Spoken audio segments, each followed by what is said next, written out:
nice weather. What conspiracies are we cooking on the menu today?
It's time. Hello, welcome. Hello. Hello, hello, hello, Hello. hello, hello. Let me make sure they can hear you, because I didn't think about that until just now. They can hear you. Okay, good. I'm Well, glad that they can hear. welcome to the stream, y'all. Hello. One last kind of weird. It's only weird because we're talking about all the weird ones. Well, I mean, it's interesting too because this is the Thanks debut for the of glow. me. This is the debut of me post operation. So this is the first time people are hearing me talk in quite some time. Yeah. Hey, Strel. So, I'm hey, glad to Stro. know that you are immediately getting back into your old rhythms. Yeah, don't worry. Everything's back to normal for the most part. I think that there's like a few channel points that like aren't there anymore though. I think they're mainly Oh.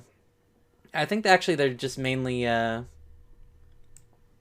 it's actually like the crowd control ones that they're basically dummies. Like they don't do anything.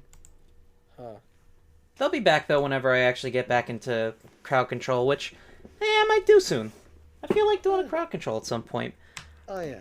But that's not tonight. Tonight we're going to talk about Halloween antics, specifically what I kind of cooked up. Fuck.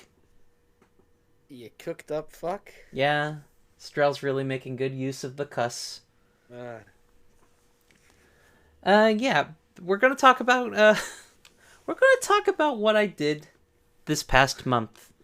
we're gonna talk about. Look at what you did. I did some weird stuff. Look at what you've done.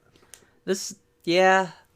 So for the most part we're going to just talk about the process of doing everything I did, and mostly just going to be like talking about the struggles I overcame, the weird bits that came along with it, the lessons I've learned, the things I would do if I did this again, the things I definitely wouldn't do if I did this again, and more. Let's begin. More and more. Yeah, so we can't nail down the exact date of when I came up with the stuff that I was going to do. I can, though, tell you when I started to think about when I was going to do stuff. Mm-hmm. August 10th! I tweeted See, this. mm-hmm. And see, I maintained that I think that you had already had stuff brewing a little bit earlier than that, but this is when you definitely were decided upon doing a thing. Yeah, I mean, I would need to go back quite a bit to check and see, but if this tweet may be after. Hold on. No, okay. The designs for the monster are August 24th, which that's something I forgot to actually like ingest onto my computer. I'll do that in a little while here. But Yeah, actually I may tweet those so that I can actually find them. It'll be easier. yeah, whatever works. I mean, that's an easy way to do it. It is. It's a fantastically easy way to do it. You Uh, see why the stream was late. yeah. A lot of things were late, you know? So August 10th. August 10th, I at least had an inkling of an idea what I was going to do. I for sure wanted to do something in like scary for Halloween. Like I actively wanted to commit to some scares.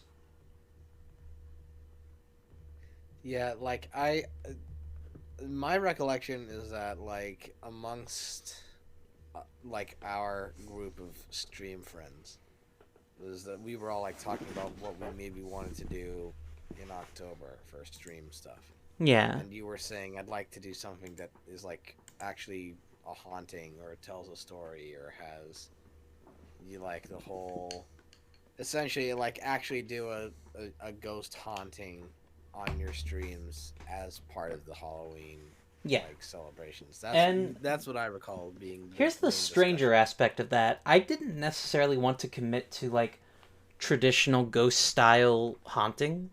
Like Mm-hmm. I wanted something a little more organic, a little more tangible, but at the same time not.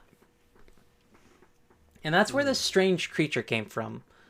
Cause like I think a weird nexus point for this is I can't remember the name of it now, but there's like this old Cartoon Network show that was like just this family surrounded by cryptids, and like they used them to like find other cryptids and all that. And I just remember like it was at a point where like I felt like TV CGI was getting somewhat realistic, and also like the commercials for it really caught me off guard. And they just had these like lost. Also, another thing as well, Lost Tapes. You ever hear that show? No. Lost Tapes is a very interesting found footage show that originated on Animal Planet, where they just like would show you quote unquote lost footage of folks getting attacked by cryptids. And they What does that have to do with the animal kingdom? Spooky, I guess. I don't know. That has nothing to do with animal. See, this is what. Hit up Animal Planet for this question. I don't know. I just watched it and liked the show. Now you're gonna get me a rant on Yeah. cable networks from the 2000s. Well, sure, because they aren't doing anything bad now. Regardless, like that combined with that kind of led to like me having a weird fear of like lost media like that for a while. To the point where now I watch ghost videos like it's breakfast, because morbid curiosity has just turned to plain curiosity. That's a fun way to overcome fear. Just watch something until it's boring. Yeah. Don't actually do that. That's a bad thing.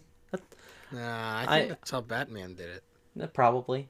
But yeah, this is the initial design. I'm going to save the actual name of the monster for a while. The monster does have a name. Mm-hmm.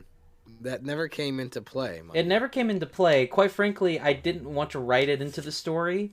Fun fact, their name is not Friend. They are okay with being called Friend, though. So go ahead and keep calling that if you'd like. But that is not their name. Mm-hmm. And that's all we'll say about that for the time being. I imagine we will say its name during stream. Yes, I just want to keep that for a while. But for right now, let's focus on the early pre-production. So, I made this design fully expecting to make this into a costume. The initial... Actually, let me look this up real quick. Costume. Go look it up real quick. These guys right here were one of the biggest inspirations for the monster. You ever see these guys? No. They're freaky. I love them. It's just dude on stilts, and he's got little things. You ever see these guys? They're freaks. Yeah, they're. Are you looking at it? Are you? I am looking at it. I just find it amusing, though. It's just like I understand, but it's these like freaks before. Have you seen these wild beasts? They're fun to watch in motion. Just gonna. So let us now watch them in motion. Yeah. Watch. Look at that. It's so weird looking. Love it. So then to loop it back around to why we're here, there was talk of you eventually doing this as a live action piece. Yeah, there was intention to do some live action segments with the monster costume. But before we could even get to that, we need to address the fact that... Oh, and also, let me show off the rest of the design here. At some point, they got a mouth. And at some point, they got more mouth on the side here. This is the final design of it. Pretty spooky, I gotta say. Yeah. And actually, I'll save this for a little bit later, because it's this is a part of the idea that kind of got dropped because there just was not enough time to go for it. But that being said, we had the design, and actually, if y'all don't know, also wow, perfect timing. Perfect timing. But before we get into that, I think we need to talk about there's a lot of stuff being thrown out all at once. I wanted to at least get to this point because it came along before we actually got the full concrete plans. Initially, the monster was designed to be a costume. Man, And that monster was heavy. It was made out of full concrete plans. very much so. And fortunately for me, I know a very accomplished cosplayer, one who is very good. Well, you know, they happen to be a friend of mine. It's Seth. You know Dale Earnhardt Jr.? I do know Dale Earnhardt Jr. Yeah. Imagine if he was an advanced cosplayer. Hey, I'm an advanced cosplayer. Watch me go. Yeah, no. Why I is approached he Seth Elvis? on this, and Seth very happily he just went for it. Mm-hmm. And Well, I went for it. you went for it. It took a while for us to fully get there. Also, thanks, Struff, for liking that. Mm. But yeah, I asked Seth if they would make it, and they said, yeah, they will want to get to it. And that's where it was at August 10th-ish. We had the monster design. We had a decent idea of what was going to happen in terms of, oh, it's going to be spooks and scares. This monster is going to be the center of it. That's where it was mid to late August. Yeah. And now we can move on to what you were wanting to get to there, Whitmer. Well, so see, I I say this of all to love in my heart, Cleaver. Mhm. But I think something that people might pick up on is that when an idea gets into your head, there's a lot of stuff all coming out at the same time. Yeah. Amen. When you were talking about this sort of stuff to me initially, and to like the group of people whom were, my recollection is that the earliest I heard about this was during talks with the Ace Attorney crew, so you, me, Riley, and JB. Mm-hmm. And the way you were discussing it at the time was a lot of free-form association of ideas. Yeah. There was a lot of, Well, I would thing say in- the problem with the process for me is that Mhm. I've had this entire conversation with myself like 4 times before I even get to y'all. Yeah. And it's like, there was okay, a well, I lot gotta of- really condense it, so just try and keep up, kid. Uh-huh. And see, there's a lot of derailment happening within sort of like the pitching. It was a lot of, I want to do this ARG for October, and it'll be a Halloween thing, and there's going to be a monster, and there's going to be this, and it's going to have this ending, and Seth's going to make a costume, and it's going to be this design, it's going to be all this stuff. And I was like, hearing all of this going through, and I was like, this is a lot of ingredients that aren't in a recipe yet. It's like we're stocking up the kitchen and there's no I'm doing that thing that you and I do of making food analogies, but there was a lot of The rest of this stream will be brought to you by food analogies. but there was a lot of Bon ingredients appetit. there was a lot of ingredients for something, but it didn't look like it was being condensed into a recipe form that was going to actually make a meal. So what ended up happening is that during a late night Discord call conversation where we were discussing like plans of what do we want to stream in October, what's this looking like, what's that Yeah. like, what's this plan, all this stuff. We had a few of those, and I think this was the most like conducive one for everything we did. This was the one where I think it started off as me probably venting about things, and then it turned into you discussing, well, I'm thinking about this thing and this thing and this thing. And what I said is, okay, well then, so what is the general like story you want to tell out of this? What is the thing that you're trying to accomplish? And also, what's the time frame you have on this, and like how's this going to affect your stream schedule, and what's going to lead into this and this and this, and essentially just asking the logistical questions that needed to be asked. For the so most that way- part, whenever I would talk to you about it beforehand, it was like, okay, so I have plans, and hopefully they'll end up like this. And you heard that as me being like, I've already got this plan, when in truth it's me being like, here's what I would like to do, Mhm. here's where I'm going to try and get to, and I understand that it's probably not going to happen. And I wanted I to appreciate see the it fact that happen. you were like, yeah, I want that to happen. Yeah. So you Because you I- did you probably took one of the biggest hits in the entirety of the planning of this. Well, so I was like, okay, well, and without discussing too much stuff, Cleaver keeps herself very, very busy in her life. I have And 7,000 jobs, uh-huh. all Yeah, of them in one office. Uh-huh. And they take up a lot of her time, and it's a thing that she tries to balance. And I thought to myself, it's August and October is gonna be here sooner than you think. So Yeah. I was just like, there's all these ideas, and if she doesn't have like a set, like, sort of structure moving forward from here, then it's going to be very easy to derail and like collapse in on itself. Yeah. And So before we get into all that, I would like to say that by the point that we actually had this conversation, which I believe was early to mid September. no, it was August. Oh, was it August? It was like late August, August 20th, to my recollection. Okay. Well, I haven't updated the actual thing. The list I updated apparently on October 1st, so but I mean in my phone notes app, so like I don't have the accurate date on that. Mm-hmm. Though I'm pretty sure we have it pinned in our DMs here, so Potentially, I'm pretty certain it's like it looks like it was September 10th.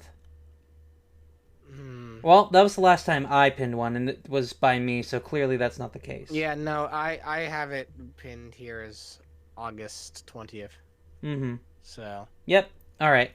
So yeah, it's late August, which actually is a little better. Like by this point, I had a somewhat good idea of what I was wanting to do, and somewhat the order, but like I didn't put hard dates to it. And not only that, I'd say that I had a good quarter of the assets that I needed to actually like fulfill everything. By this point, Seth, when did we start on the costume? I forgot about that. I don't even know.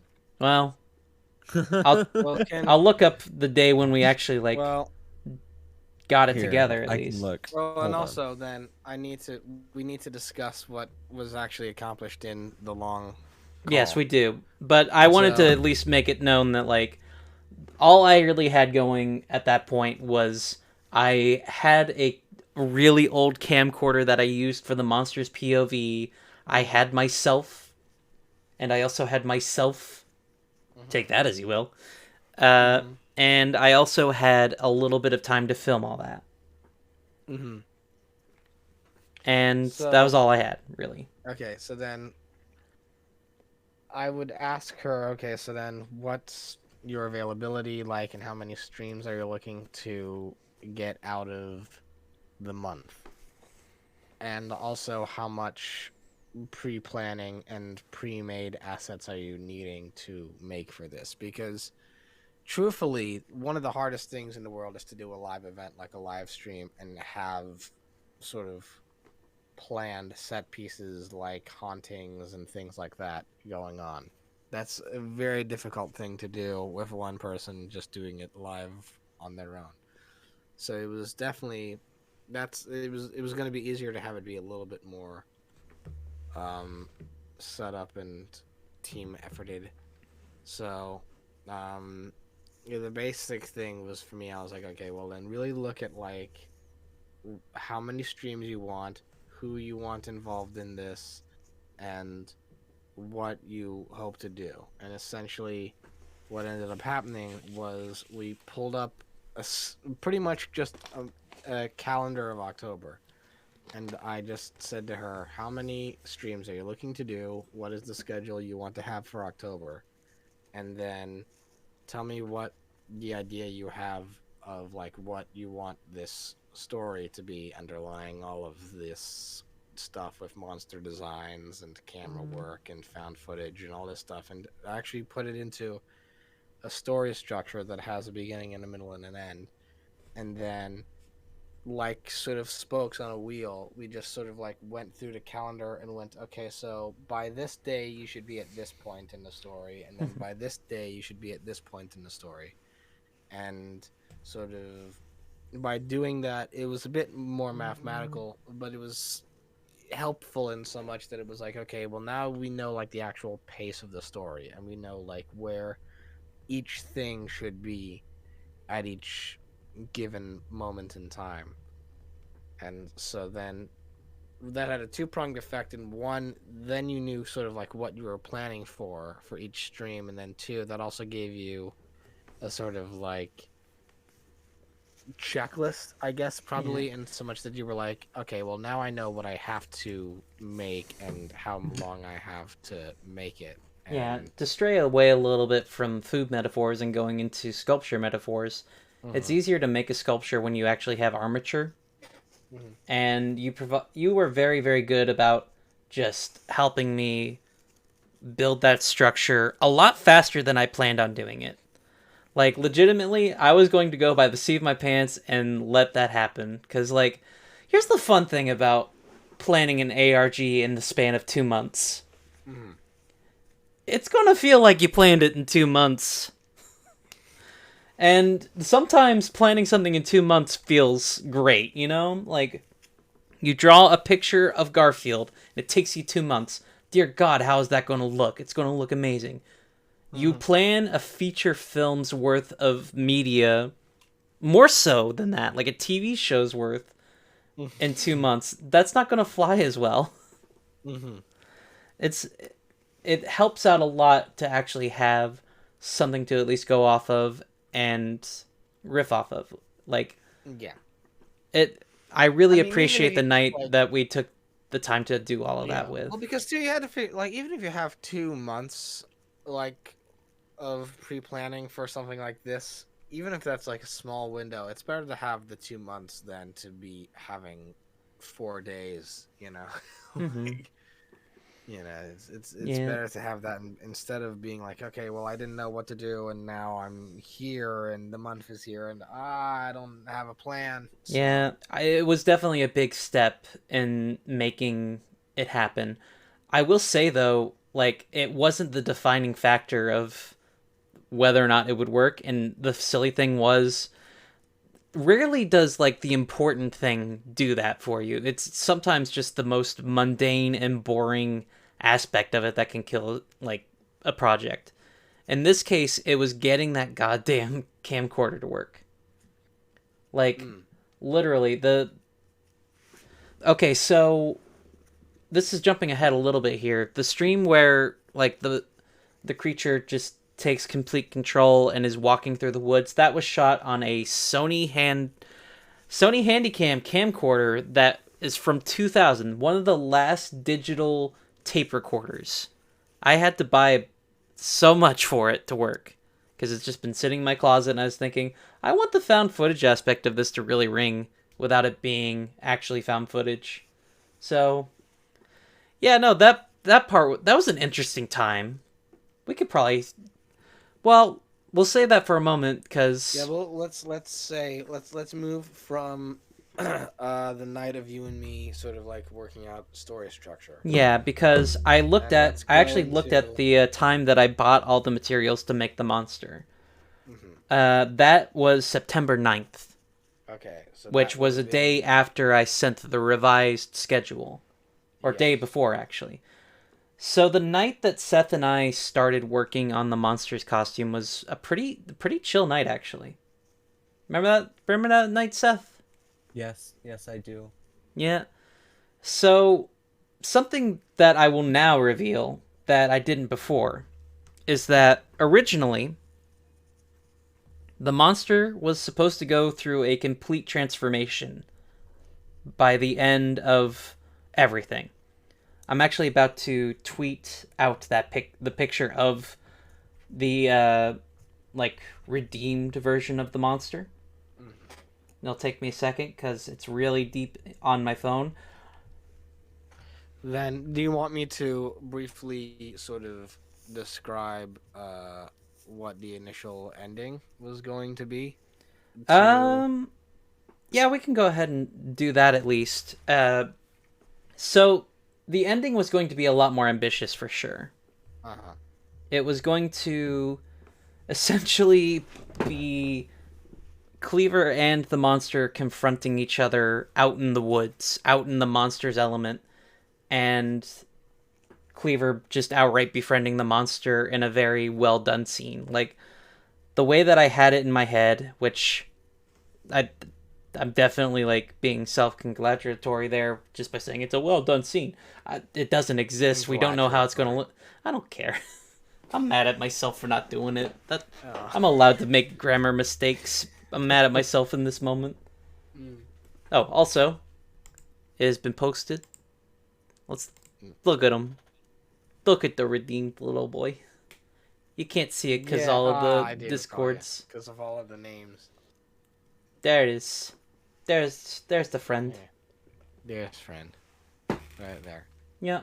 So the initial plan was that essentially it was over time. This was the main crux of what was discussed in the meeting that me and Cleaver had, which was the theme was that this was not going to be following the usual trend of horror stuff, which is malicious in nature.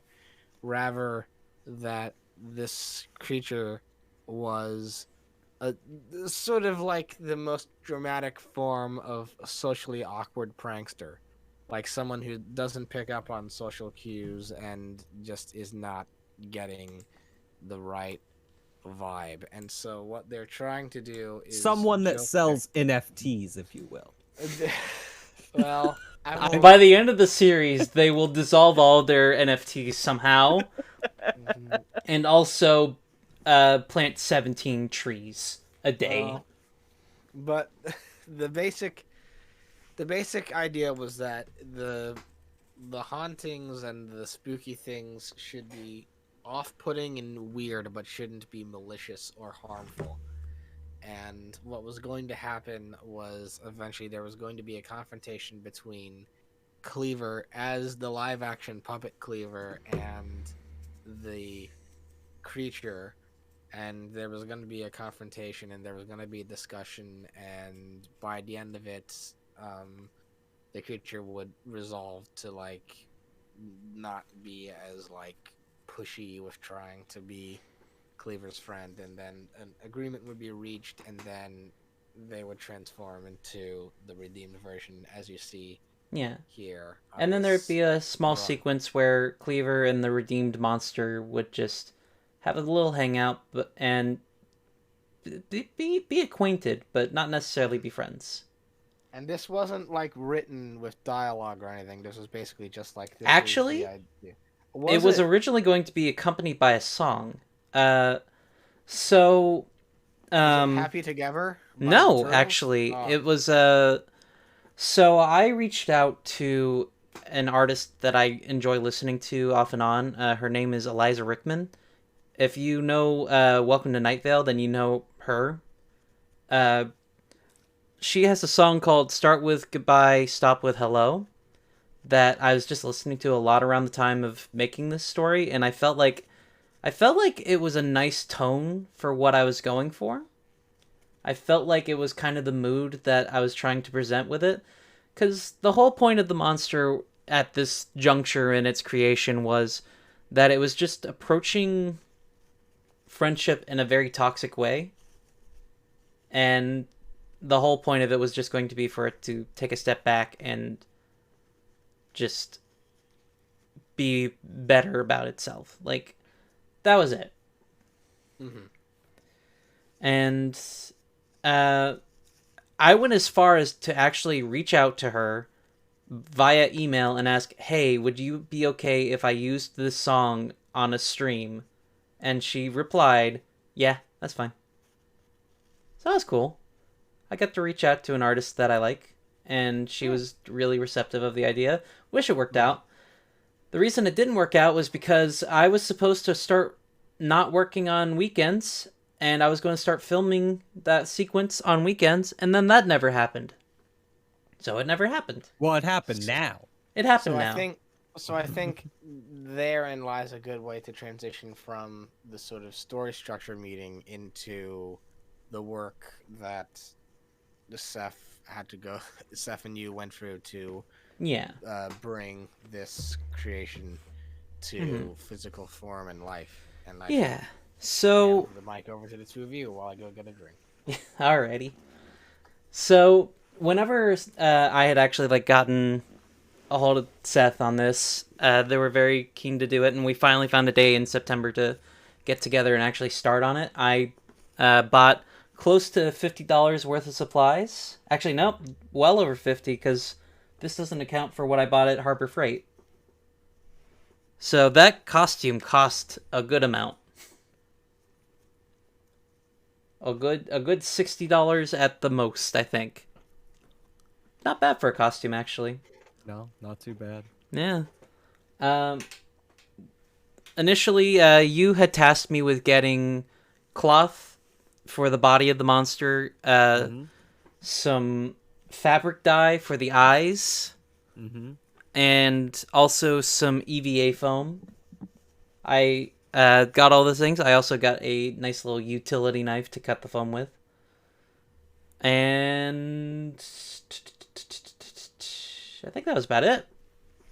It was a really straightforward costume. Like, Yeah, it wasn't too bad. yeah. And for the most part, the first night that you and I had worked on it, we tried dyeing the eyes.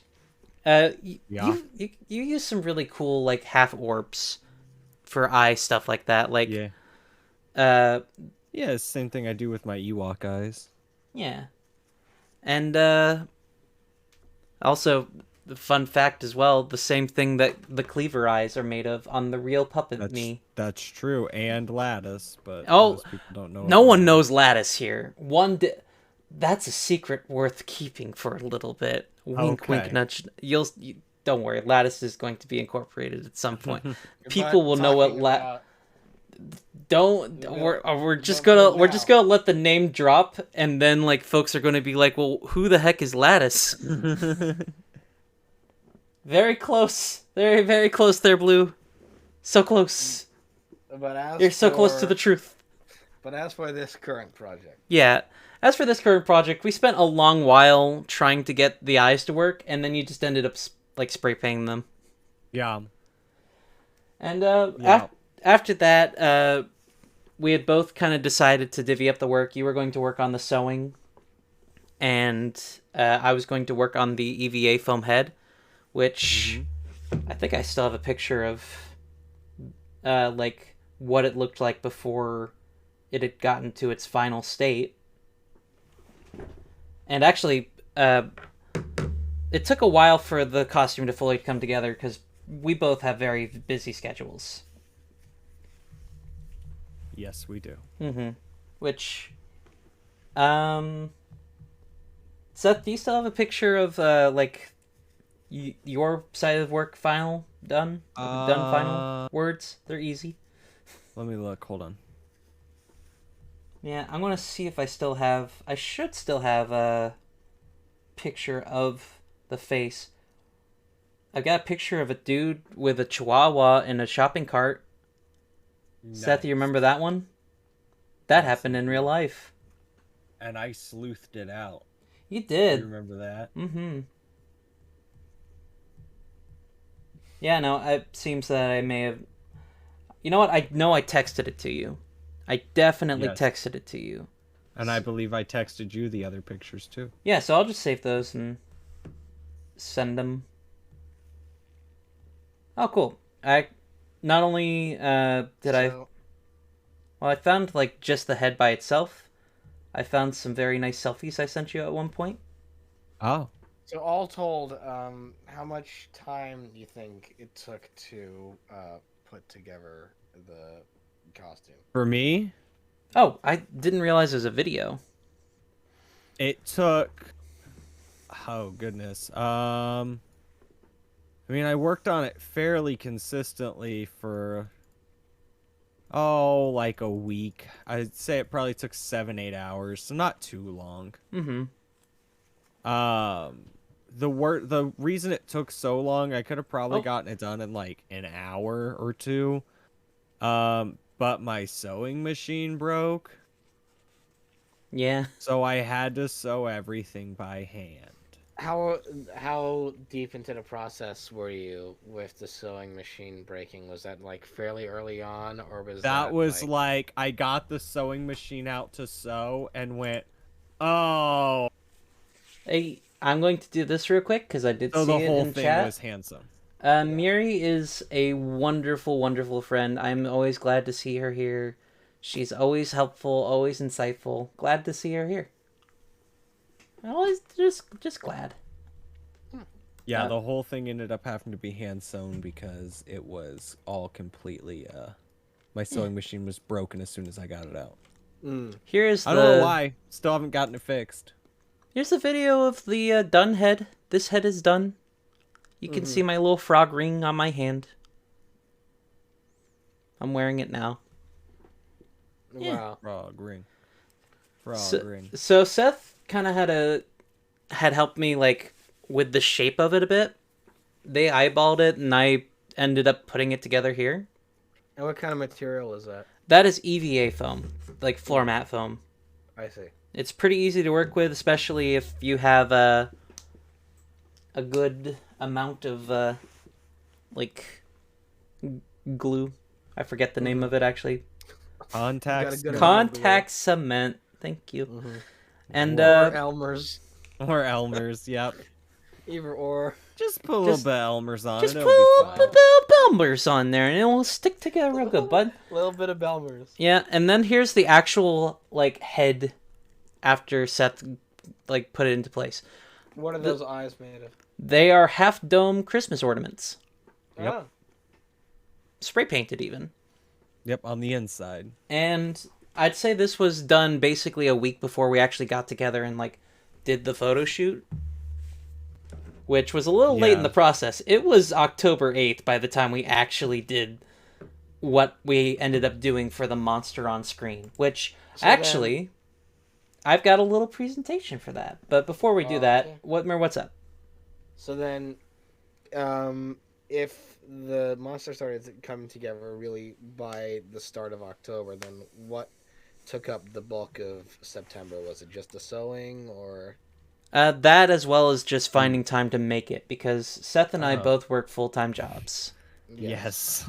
I was going to say, half of it was I came home from work and went, yeah, Seth, I'm not going to do it tonight. Seth did a lot of hard work for this, all things considered. Also, I'm liking that tweet. Thank you. And I appreciate them greatly for what they did. Just entirely. They pulled a lot off for this. And it honestly, that is another instance of this whole thing would not have happened without this. Without Seth's help. I mean, it could have, but like it probably wouldn't have been as nice. And ultimately, it ended up becoming what we ended up seeing, which you may have noticed that it moved a lot on screen, like in ways that actually, I was going to open up Blender at some point for this. So I may as well do that now. Yes. So we can show some stuff off with this. Let's see. Yeah. So, yeah, you may notice, hey, it's 3D. Yes. So 3D, baby. This is a full 3D render. That's me in the 3D Spider-Verse. Yeah, fun fact. Seth is the walrus, Cuckoo Kachoob. I am. Seth is the monster. Seth is the one in the monster costume. I am. So, literally... Oh, also... Mind you, this isn't, like, Seth's actual proportions and shape. Yeah, Yes, no, it is. literally, you may notice It's perfectly how... proportionate to my body. Yeah, your arms are really that long. You may That- find no, that I got Seth's snake legs are arms. very long. Legs are very long here. Not as long as their arms. Show him the diaper butt. The diaper butt. Hell yeah. Look at you can tell the texture's not great. There's a reason that like we didn't have a lot of scenes of this model, like, from the butt angle. Yeah, there was a lot of, for as Big detailed crack. a 3D render as this is. it Which is- I have to brag for a second okay. because that 3D render was made with Cleaver's phone. Yeah. Let's get into that, actually. Did we Let's ever talk see? about Did we that ever for a see? second. well, did Before ever we see move this on, one? I've got a little presentation for everybody. I hope you all enjoy.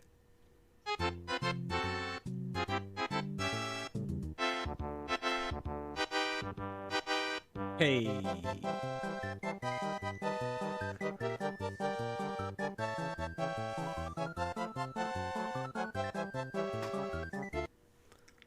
So yeah, this is a photo scan. It is also, the exporting of this video was not kind to it. Look at how deep fried this looks. I don't know why it saved in such a bad quality. Maybe it's because of all the files I've accumulated because of this project. Potentially. But yeah, no, I took a photo scan of Seth wearing the costume. Actually, I did a few. I used an app that ultimately made this buddy. Which did we ever see this in? Oh, we saw this guy. This guy was yeah. This guy was seen multiple times. This one's actually the thumbnail for the first big reveal. I like the teeth. I did a good job on the teeth and the gumps. 'Cause I never noticed the teeth one before. Oh yeah. Hold on. Let me scoochy. That's the wrong Google. Scooch on over here. This one. It is the thumbnail for the I Am Near stream. Oh. Actually, let me see if I can get to the point. Oh, I need to talk about this. Okay, so Well, I'll get to this in a bit, we'll but get to that. We'll get to that. we'll get to Okay, that. so But I need to get to you the need point to- where Uh-huh. we're only here to Like- look at very specifically the moment where the monster reveals itself in person. Yes. Not going to turn on audio because we don't necessarily need that. Not yet. But Yeah, like, this is a 3D render, by the way, right here. This slightly transparent monster, just Yeah. kind of nodding its head a little bit. mhm. It lens really well. Okay, there it's down there. That's the first one, and then it comes back. Teeth. Ah. There was teeth. You I see that now. Yeah. you see teeth. Teeth are there. Teeth exist. We all Yeah. like teeth here. Give it up for teeth, y'all. Why? Oh, T. Why are you Woo! taunting me right now, Cleaver? You Why know, are you making fun of me? Literally, I had dentist surgery like 3 days ago. I'm I had sorry, a tooth Whitmer. removed. That is Whitmer, true. Why to are be you fair, making you shouldn't fun have of me? pressed me on teeth. You put me in this. I'm joking. To be fair, I didn't think about what are you that when doing? I was like teeth. This is the second time I have made you uncomfortable with teeth Well, I'm just by like, what are you sheer doing? accident. Whoa! Mm, It looks cool on screen right now. mm. Wow. Anyway, Yeah. So yeah. Also, while we're here in the Monsterville, you may have saw a quick little bit of him. He's really far away. I made a very tiny one. This is the baby this is monster. true, yes. I think I was with you on call whilst you made this, and I was like, "What purpose is this serving?" Simple. A swapperoo. The monster. This is what the monster was going to turn into. Just this. Just a baby. Little Which baby. This never ended. up- Unfortunately, we in never got anything. to see baby mode. Yeah. Don't you love it when Blender doesn't let you move fast? Hold on, maybe It's- if I go to... There we go. It's so dang small. Mm. Baby. So I made an egg and I gave it weird little arms and I love it. Mm. Hold on, let's look at it in its full glory here. So if this creature ever comes back, it'll be in this depiction. So, talking about the lore of what happened, specifically for the monster, this is what it originally looked like without, its full texture. This is an untextured version of what it looked like. And for the most part, just imagine like this, but with 6 eyes. 6 very beautiful eyes. Mm. Oh. Cool. Sorry, I was just looking at the things. Mm. Yeah, I forgot to turn off the Nightbot thing. The Nightbot, yeah. You could go there. I'm the only one streaming, but hey, you could go there. You can. Boy howdy, is that a thing you can do if you want? You sure can look. No one's stopping you from watching. You sure can look. Just at me on a 4 different other platform. people's offline Yeah. screens and. That happened a lot. But that happens a getting lot to in this, general. So. Yeah, but yeah. So then. So the animation work was so getting down to brass tacks here. So the creature was originally designed, drawn out on, sketched out on paper, and then the costume was made by you and Seth working independently over the course of about a month and a half in little isolated sections, and then the animation and the 3D modeling. The modeling was a photo scan, and then the animation and 3D rendering of all the bits for stream was then done in Blender. Yes. And how long was the process of animating in Blender? How long did that take? Well, the funny thing about that is it doesn't take very long to like do a quick animation, especially with what I did. What I did was I made a very simple loop with some not so clear like loop moments. Like actually you would think that the jitters and glitches in its movement would be like the loop point. Not in truth, actually. Actually, it tends to like move. It's got a breathing motion, and sometimes it has a bit of a judder. It may be missing from this iteration because this is a later version of the file, but like you could see it here. It's like just kind of shifting a little bit. There it goes. Yeah. Like that very sudden shift is actually a part of the animation, and then at some point it's just catching itself mid-breath. So all in all, that's like maybe a minute-long animation, just kind of spaced out. It's just a very good idle animation. If I had gone out of my way and made this like something that, like if I had to have it move, if it were like trying to emulate a video game, that would take so much time. Like, it also helps that literally they're in the void. Yeah. Like, if I were to render a picture right now, it'd just be black space behind them. Yeah. Or actually transparent, which is even better. So, this part of it didn't take very long. What did take long was figuring out how to rig it. Because it was just very hard to rig, because it's hard for me to rig in general. I have a hard time rigging. I made it work. Like, let me turn this guy into wireframe.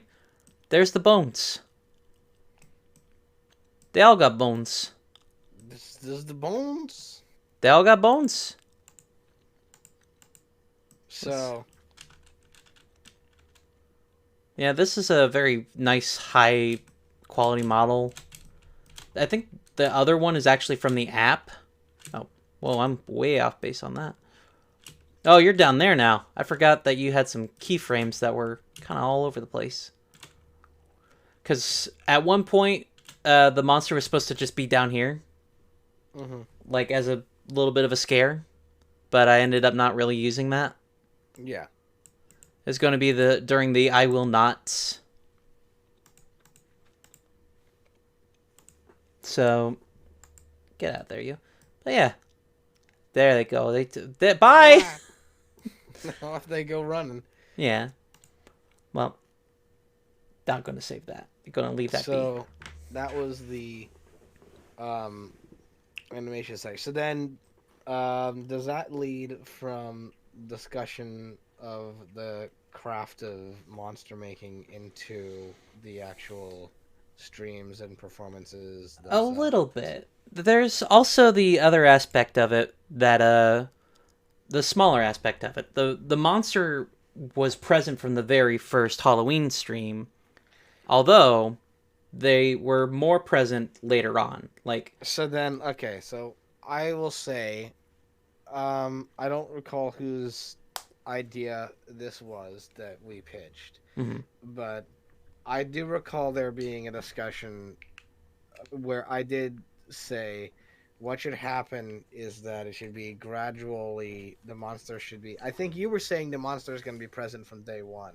And then Yeah. I think either you or I said, what if they were there, but they're not easily visible? I don't think that was a Little bit- what if. I think that was That was a.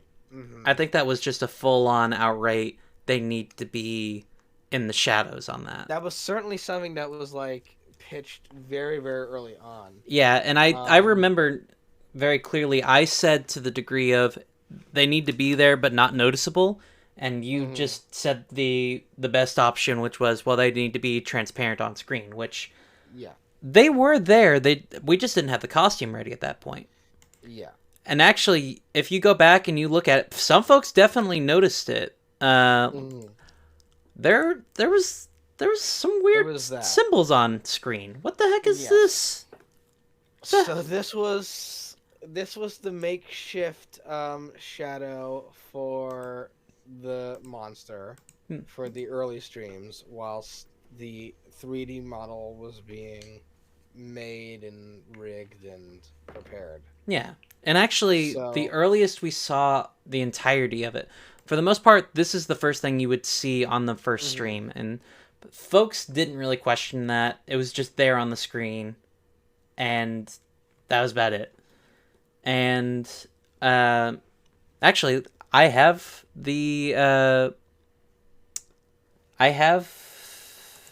the first time you see all of the eyes in here somewhere, right here. This is that one weird stream.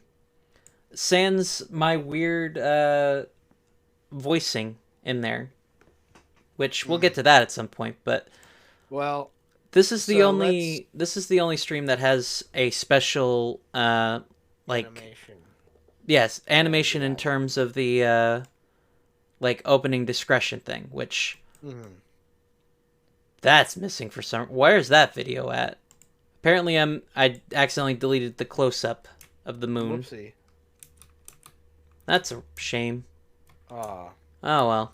Well, we'll get to this stream in a bit then. Yeah. Well, I will say. Because the earliest of the streams that you did in October was it Left 4 Dead with Seth? Yes. Mm-hmm. And the eyes I don't think were present on that stream, or if they were like so low opacity that is a bit like black on black. I believe it is actually. Now, here's the thing. It is very low opacity. I don't actually think it's that bad. Like, I think that I definitely could see it, but I also knew where to look. Like, Yeah. going from the top of the, it should be there immediately from like the first bit, I believe. I'm looking for it. No, not immediately in this screen.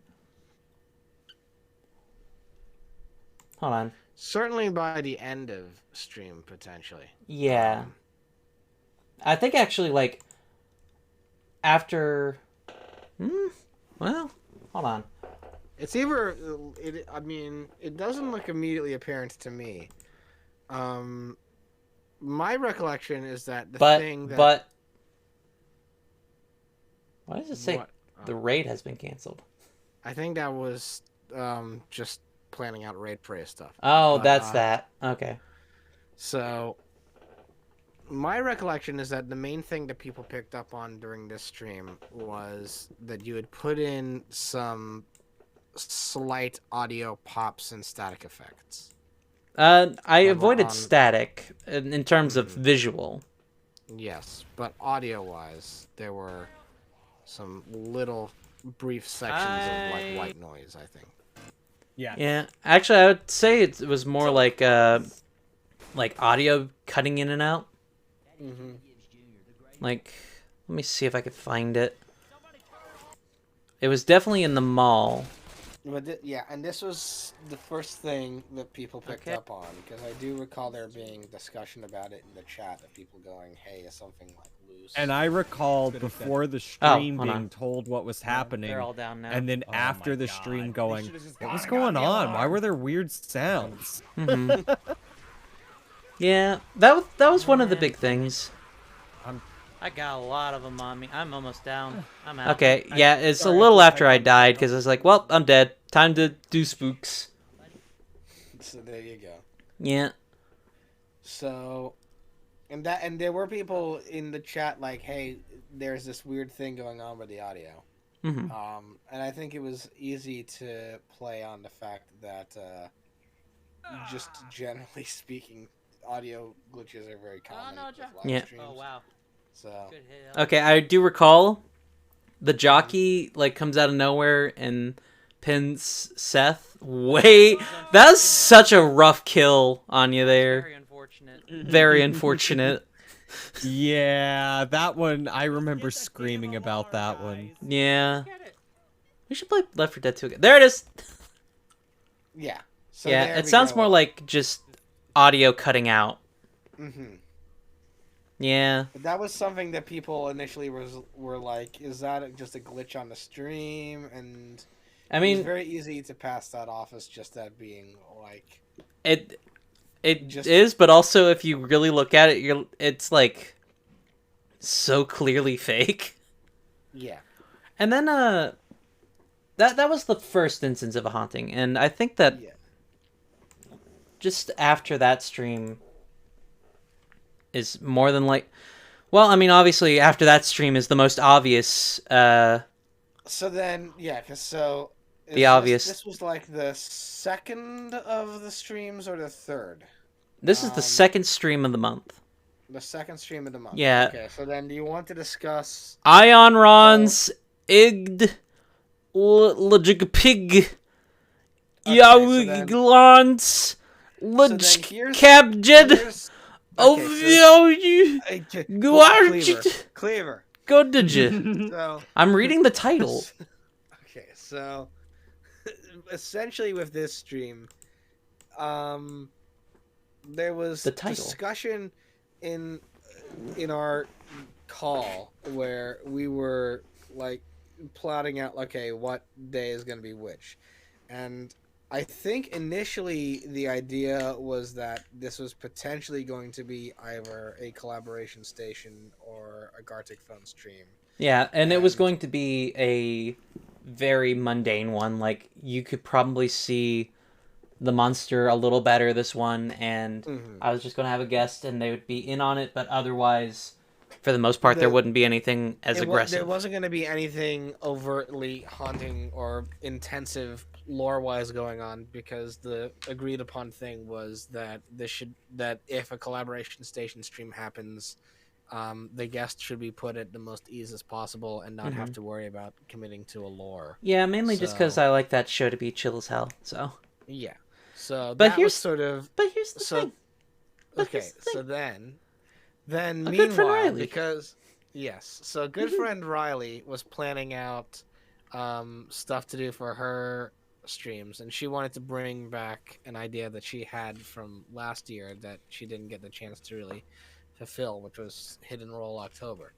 So, and I was busy also trying to plan out like multiplayer live streams on my end. So, like, amongst our streamer group, all of us had these different things of like planning out, when are we gonna do this thing, this thing, this thing. Yeah. And so, essentially what ended up happening was Riley had sent out to each of us a list of like, okay, here's all of the things that we're going to do for Hidden Roll October, and it's going to be on Wednesdays, and would this work for people? And you would know better than me. Did you agree to doing the Jackbox stream before or after you remembered that this was going to be a potential stream? I mean, you could probably take a wild guess on that one. You're probably right. I'm gonna assume that you forgot. Actually, I did not forget. Okay. I just didn't plan accordingly on it. Like, I was like, oh yeah, I'm streaming on Wednesday. Oh yeah, I'm also guesting on Riley's. Oh. That is the same time, huh? Yeah. And it's just like, at that point, it's like, well, shoot. I'm going to ramp it up, actually. Yeah, because that could have been, that easily could have been a stream that just got pushed to the side and completely, like, just, you could have cut that. Because it wasn't going to be an overtly haunted stream on its own. And then, when the scheduling conflict came up, that's when you moved into the more, okay, let's really do something freaky. So, let's describe first the process, because you were talking about issues with camcorders. Describe the process of getting all of this footage. What is this footage, and what's going on here, and how did you get footage? This footage, yeah. What is this footage? And before we how even many get into times- any of that, I want to talk about the dinosaur. Okay. Oh yes, the dinosaur. So, at some random juncture in this video, I go to a Sinclair, and there's just a dinosaur. It's neat. I like it. Yeah. Just So dinosaurs. There's a lot going on. So who filmed this? Me. I filmed it. So there was a good 2-week period where I was like going out to random trails and cemeteries with a camcorder, just walking around and filming. Just walking and pretending to be scared, and sometimes not pretending. I also say, for my own vanity, you did something very sweet for me while I was doing all this. Underneath all this footage, because what would happen is that Cleaver would show up in Discord calls and be like, okay, well, I can't talk for like an hour while I go film all this footage. So what I did was I put my radio skills to task, and I essentially pre-made a radio show that I just live streamed to Cleaver over Discord. So Whitmer became Cleaver's personal pit boy.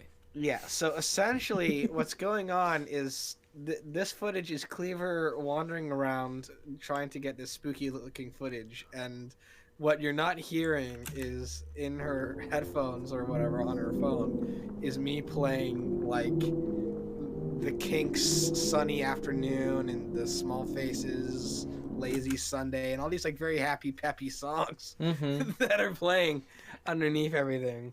I was playing a lot of Power Pop. Is this the shot? Is this the shot?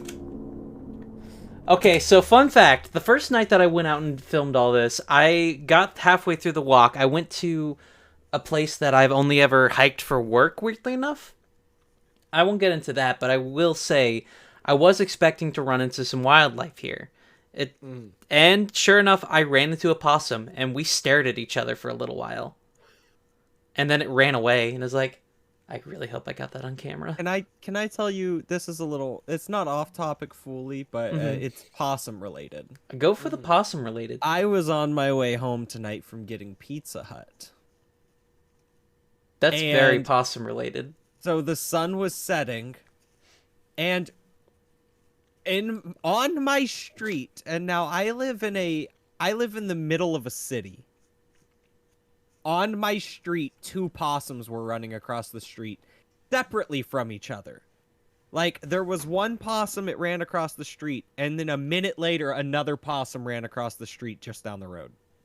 So Possum either time. there's some very fast possums in my neighborhood. I mean, usually wildlife There's is a like lot that. of It usually goes in. I mean, packs you or do also pairs. live somewhat close to a wildlife. Well, not wildlife. Yes, Yeah. but still, it caught me very off guard that there were quite a few possums. 2. Yeah. Thank you. That is all. So How long did the scouting process go for the For the locations you initial found, trail, Taylor? I pretty much had it set in mind. I'm going to this weird swamp place. I met a possum along the way, so easy win there. You can see I'm like on this strange bridge. That's over a swamp. That's canonically the swamp where the monster's from. Uh, Finding the cemetery was rough.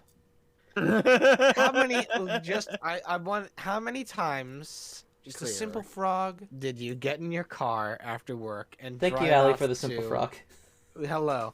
How many? How many times after Of course, I work was the did you ball, get into your car but and I drive out was the to ball. random cemetery areas hoping to find the right one? I drove to 5 cemeteries, and it took me a while to find the right one. I think it actually shows up fairly early in the footage. It's hard to know because I made it such a slow zoom in. And also, I want to say, like, it wasn't because you were being, like, overtly picky or anything like that. Most cemeteries close when it gets dark. Well, that's the other problem here. So one night, I drive a good 30 minutes into another county to find a cemetery that I believe is going to be a good, like, deep wood cemetery. Like, not necessarily overgrown, but definitely surrounded by woods and feasibly something that a strange creature could crawl into. They don't. Three of them that I found out there just plumb don't exist. They're houses now. I feel sorry for them and their friendly ghosts, but boy howdy, I needed a grave. So I kept moving on, and then, like, during this one particular night, we were just all in the call, just chilling and vibing.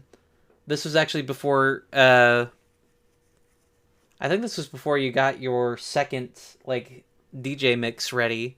We were just all chilling in call. Potentially, yeah. I'm pretty certain that well, because the first DJ mix I had prepped since Yeah. March. So Yeah, you had that one just laying around. I had The that second laying one was around. custom made. Yes, it was. And anyway, it took me a very long time to actually find this cemetery that actually worked for me that night. And I found it, and I was like, oh, thank God.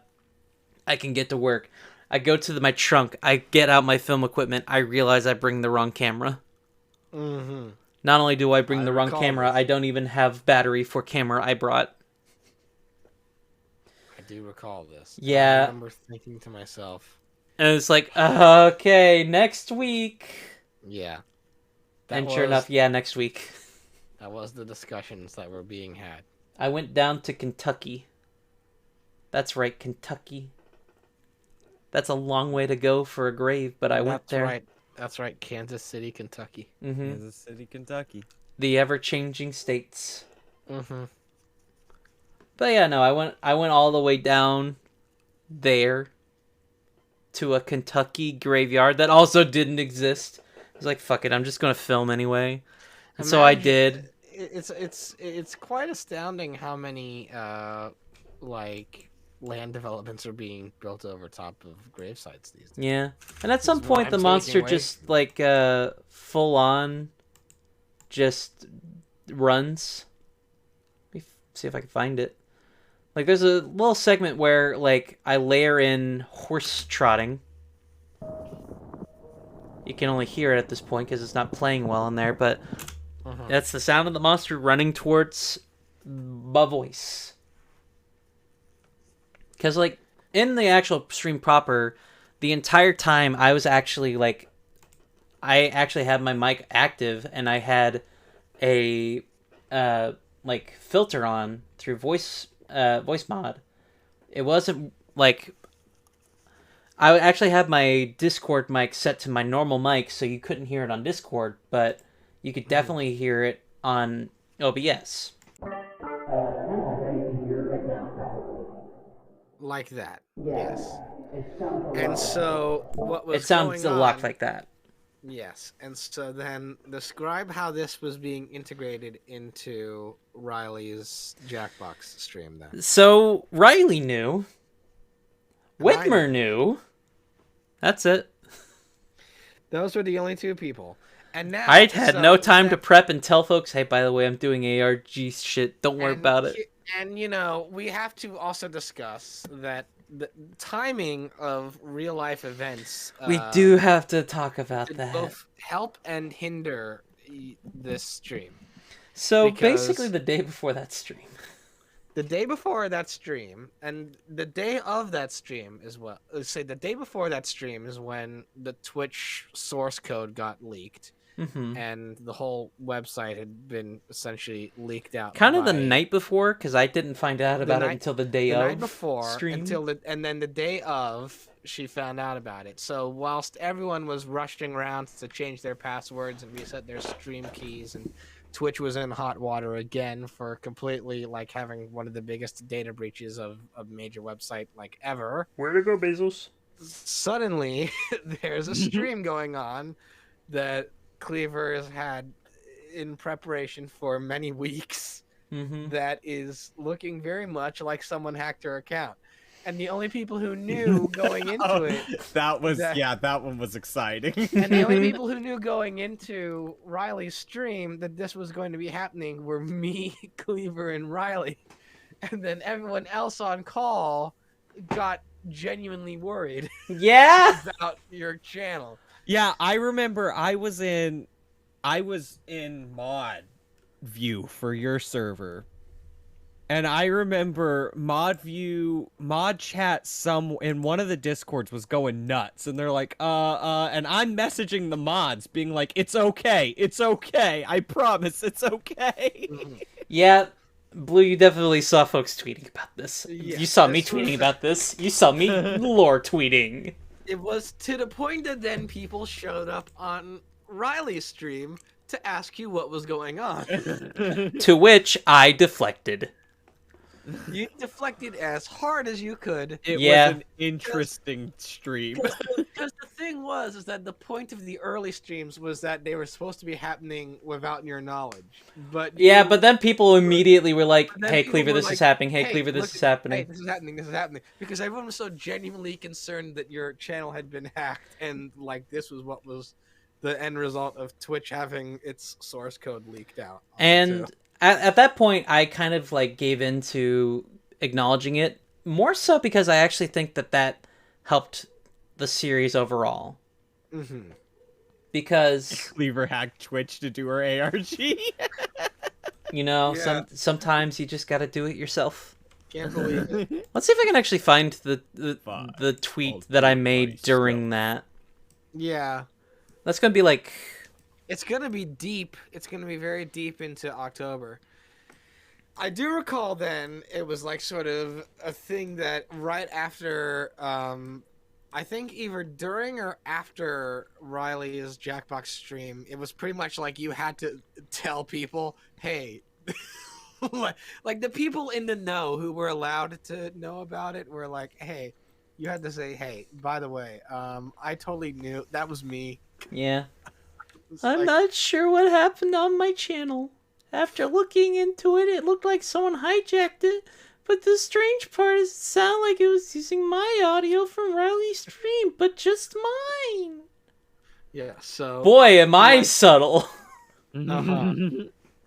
it was definitely, this was 100%, she had planned that was her own doing, and it was indeed all of that mic filter stuff was picking up her audio from Riley's Jackbox stream.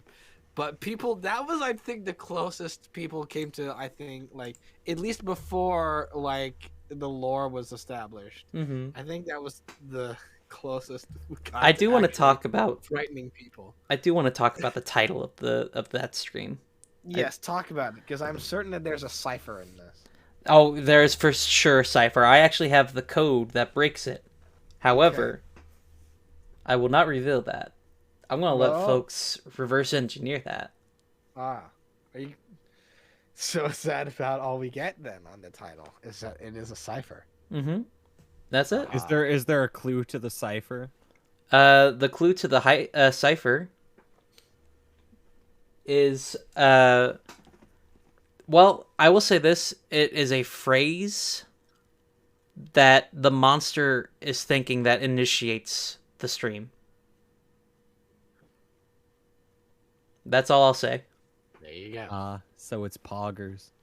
It is exactly those 6 letters. I There knew you it. 7 letters. Fuck. knew it. Wow. I almost did it, y'all. The Pogger Cipher. If it was Poggers, that would be That's- hilarious, but no. That's my favorite Zodiac Killer cipher. But yeah, I actually had another cipher somewhere along the line, but I can't remember where I put it in. I put it in somewhere. But at this point, I started sneaking in that Gravity Falls shit, so had fun with that. Yeah. Watch more of me, please. That's fine. Oh, absolutely. You can watch this at other place, and specifically here. Other place being here, I should say. And then after that after that wild stream, there's a Sam and Max, which So how affected were the Sam There's Max eyes. stream? It's theirs. Not very much, actually. I'd say the most they were affected were small We'll things get like... to- Actually, this... The last one was the most effective. The last was the most affected. and we'll This get to one, it, I but- believe, had a few of the actual, like, whispers. Which, let's get into the whispers. So the whispers. So essentially, how pre-planned were the whispers? Literally, I asked you for some whispers, and then out of nowhere, Owl was like, hey, can I give you some? I don't think it was out of nowhere. I think what happened was that after you had to come clean to the people who had I been didn't on say Owl Riley's- volunteered them. I just said out of nowhere, Owl gave me them. I didn't There you explain go. the nature of... Like a bat from a cave, they came to me. To be... The bat could have come out of the cave on its own volition, or I could just be hitting the entrance of the cave with a big stick. Who knows? Basically, what happened is that after Cleaver had to come clean to all the people who were on Riley's Jackbox stream that, hey, I wasn't hacked, that was pre-planned, please don't worry, then it was, oh, so you've got a thing you're doing. Yeah. And then... Well, I was then- wanting to get folks in on it quite a Yeah. bit. Like, there's a lot of folks in the final... in the final... in the one. finale, and honestly, I'm glad to say that most everybody that I had asked if they'd be willing to lend their voice, they definitely did. Mhm. So, also sorry, Seth, that I kind of said you're good if you don't want to. It's okay. You kind of had the Backstory on most that, important one. Well, I mean, I we'll completely forgot about it. Oh, good. we'll reach that point. Yeah, I will but say you for- had probably one of the most important voice lines in this entire thing, so it's all good there. But yeah, during like some of the streams in between, like the weird freaky one, basically this one all the way up to I need to double check. I'm pretty sure it was all the way up till the Gardic phone stream. Boy, I'd love it if Twitch would if load. thumbnails would load. Yeah. So it was a part of this stream, and it was a part of this stream. There were just random, like, whispers hidden within them. They might be more apparent in the Phasmophobia. I don't know, but here they are, right here, actually. Let's listen to them a little bit. Here's...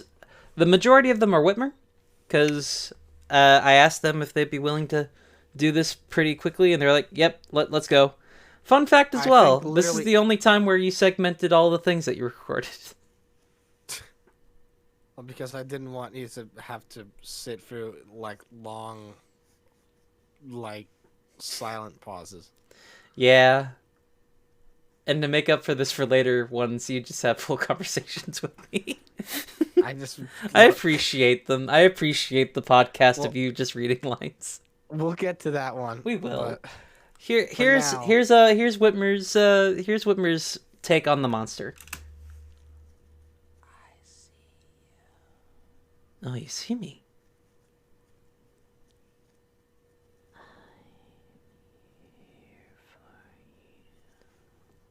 The weird one about that one is, like, I feel like it sounds like me, but I know it's you.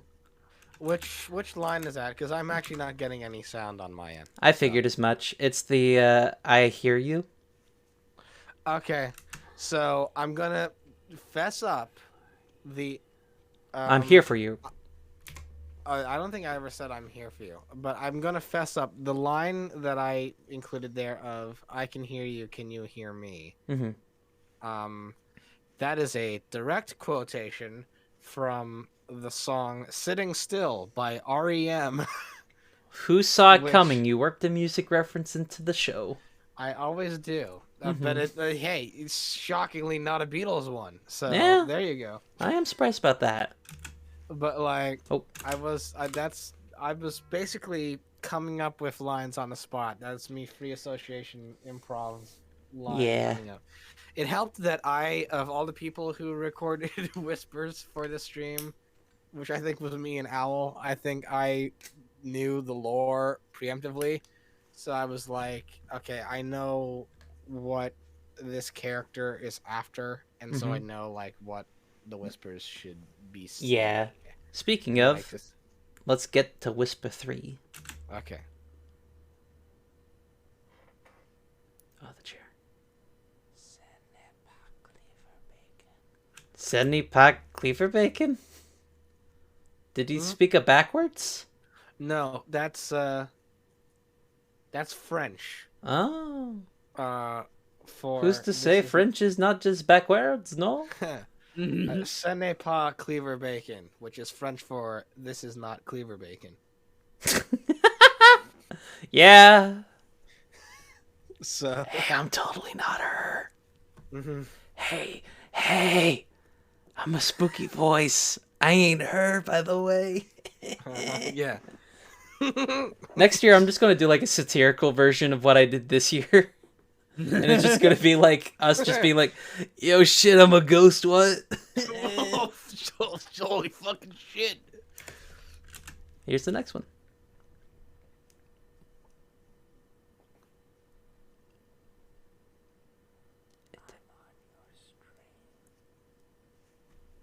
I'm on your stream. A really straightforward one. Yeah, I think there's not much that needs to be clarified about that one. Yeah. Ah! I forgot about that. I added a sound just to put in there to scare. There it is. That's it. That's the scare sound. Mm.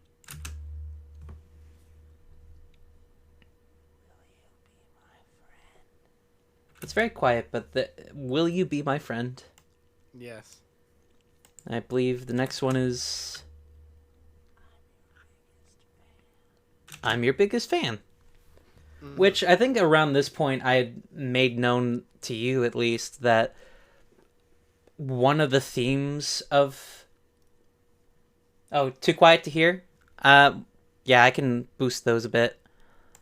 Hold on. Yeah. Well, can I describe the process of recording these whispers, by the way? Yeah, let me play this last one again. Were they careless?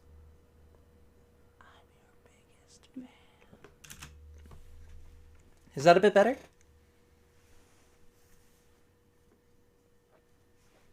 I hope so. I will get it. I'll actually bump it up 3 more. Bumping up 3 more. Oh, I can see them now. In the little...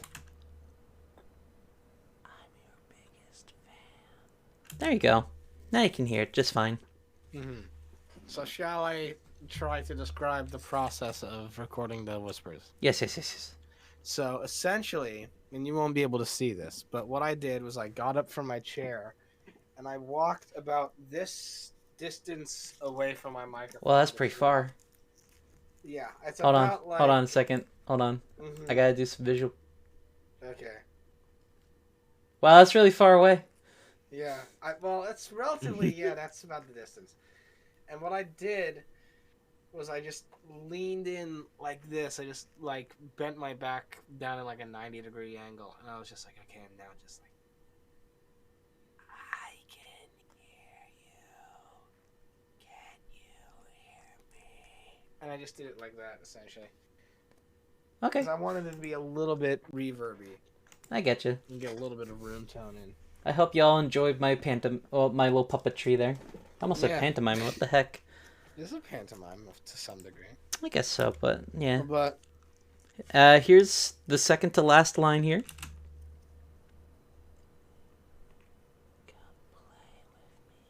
That's the creepiest one. That's the Hey, Whitmer. yeah, which That's the one is that? spookiest one. Come play with me. That's just classic standard horror Yeah, no, it's trope. just like Come play with I wasn't us. expecting Yeah, that it's one. pretty It's much like, ugh. But I knew too that that's what was trying to be done. That's what Pretty the much, monster was yeah. trying to do. And I So appreciate just that, said but it's like, ugh. Mhm.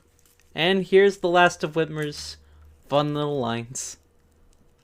I say fun little lines, spooky little lines. I can hear you.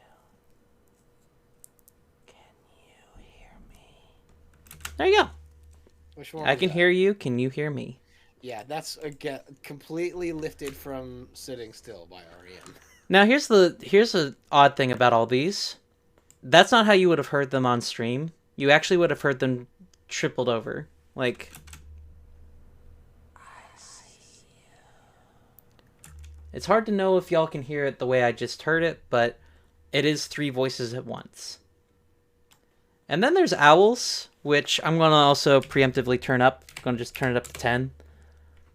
Which I edited a little bit because it wasn't quite in the spirit of things. I'm not going to undo what I've done to it. I'm going to let it just ride silent, and if folks are curious on what they are saying, clip it, please. I like clips. And reverse it yourself. Here we go. Oh, it's rendering.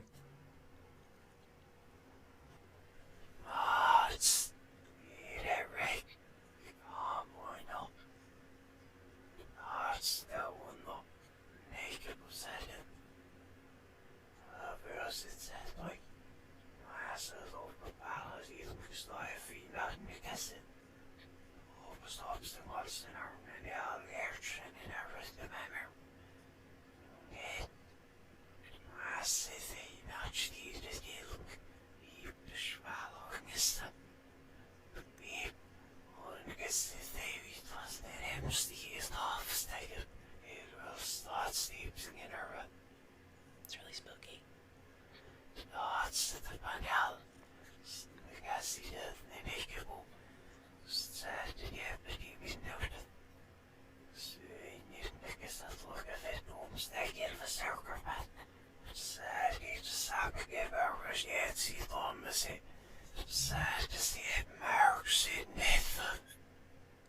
And that was Owl's contribution to that. So you reversed that. You backtracked it. Mm-hmm. Mhm. And I'm gonna just let that be out in the wild. If you want to reverse it yourself and find out the Yeah. truths, go for it. So not only were there hidden messages in this stream, there were subliminal messages in this stream. Yeah.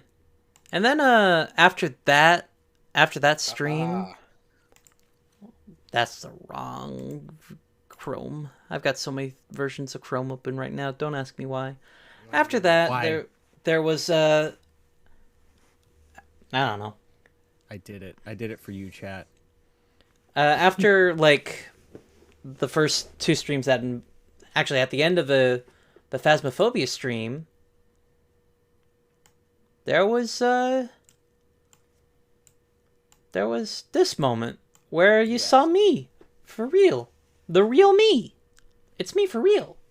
Me real for real, me. This I believe was your idea. Yep. This was one of the first ideas in terms of everything. Like, this is the first of the many live action bits that were supposed to happen. And they did end up happening. And it takes a little bit for it to get there. I'll just... There we go. I'm not going to play it just because I'd rather, like, show the raw file of it. Because that's just more fun. That effect was very fun to figure out. This is the camcorder footage. This is the monster just staring at me. Fun fact, my nephew filmed this. And you are puppeteering. I am puppeteering because it's me, because I'm real. Mm-hmm. There's my Chipotle, it's so real. Always good to have the Chipotle on stand. It's my real blanket because it's real. Mm-hmm. Do I was gonna have to go blanket on standby.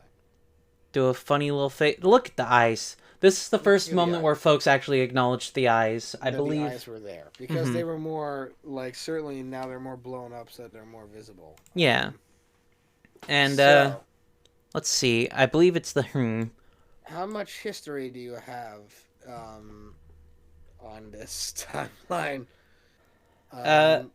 In terms of this, or what do you mean? Well, do you have the original thing that you were editing?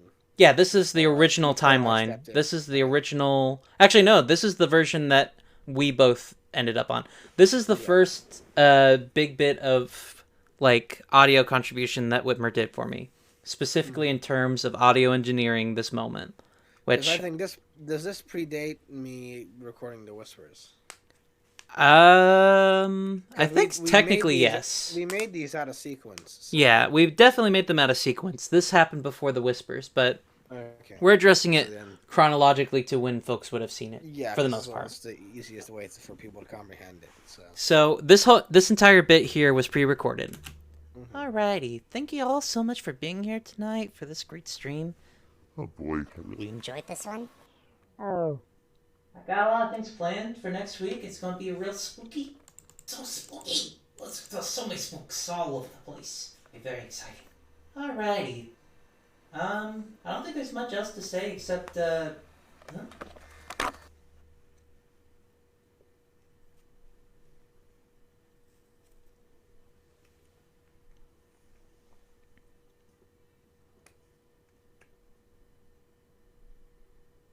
That's the end of the video. So then, do you want to cover the video editing, and I'll cover the audio editing? Yes, and actually there's an aspect of the video editing that I desperately want to talk about.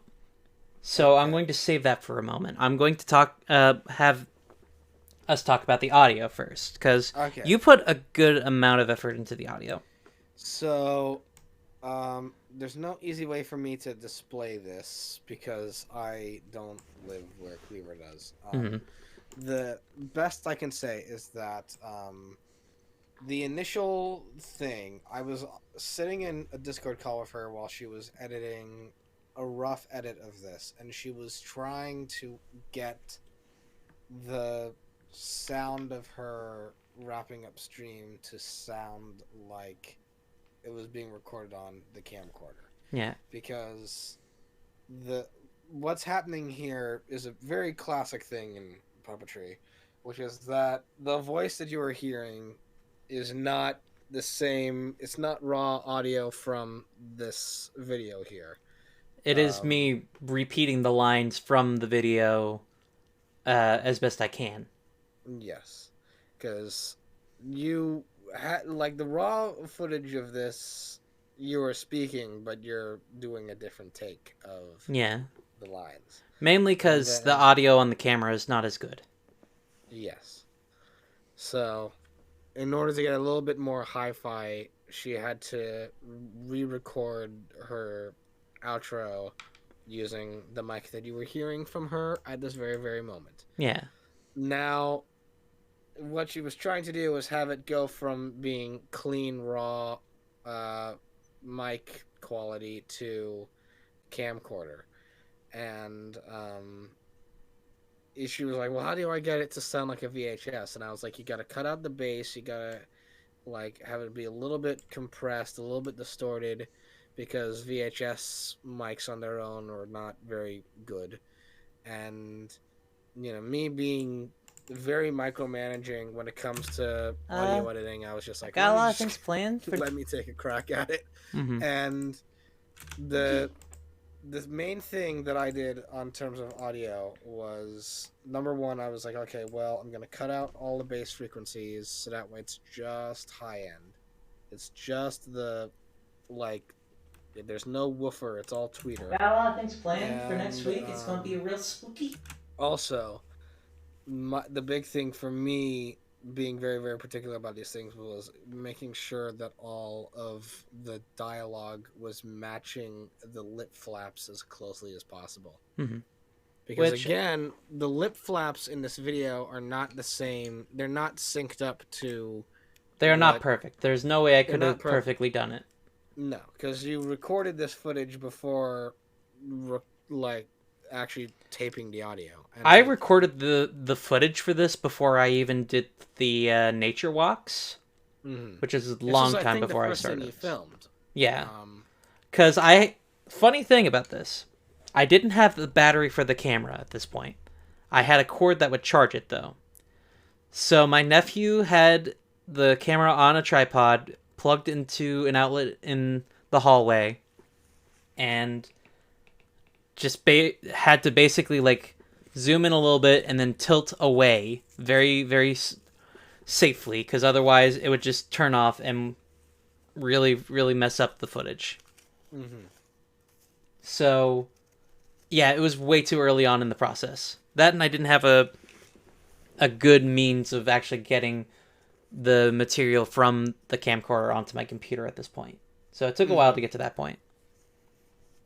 I did though. So, yes. But I- what ended up...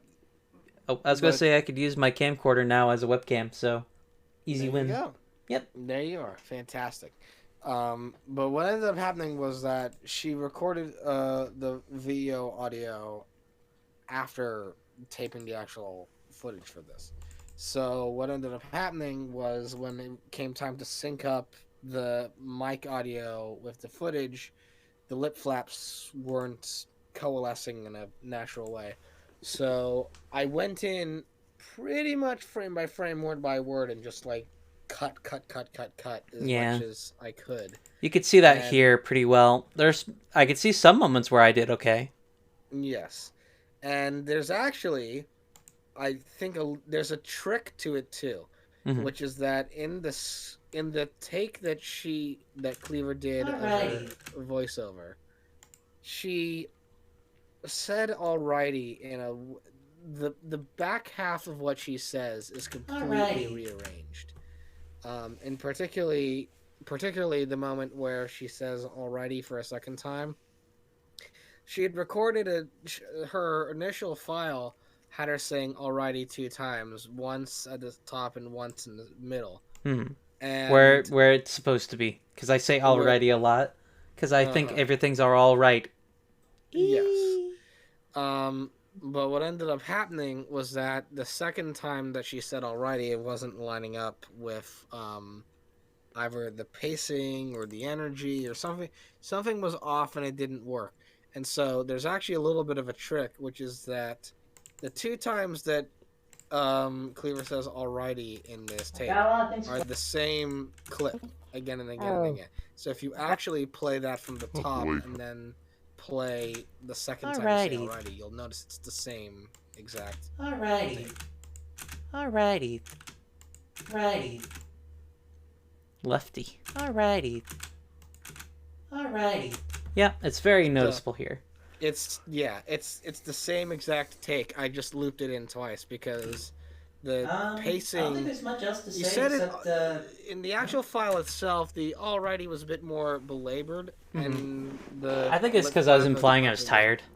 Yeah, and that was fine, but the puppet itself was very energetic, and I was like, no, I need a bit more up than that, and I couldn't speed it up, and I didn't want to I couldn't speed it up quick enough that it wouldn't have noticeably affected the pitch Mhm. or the vibrato of the voice. It would have been too noticeable if I'd sped it up digitally. So I was like, I'm just gonna loop in.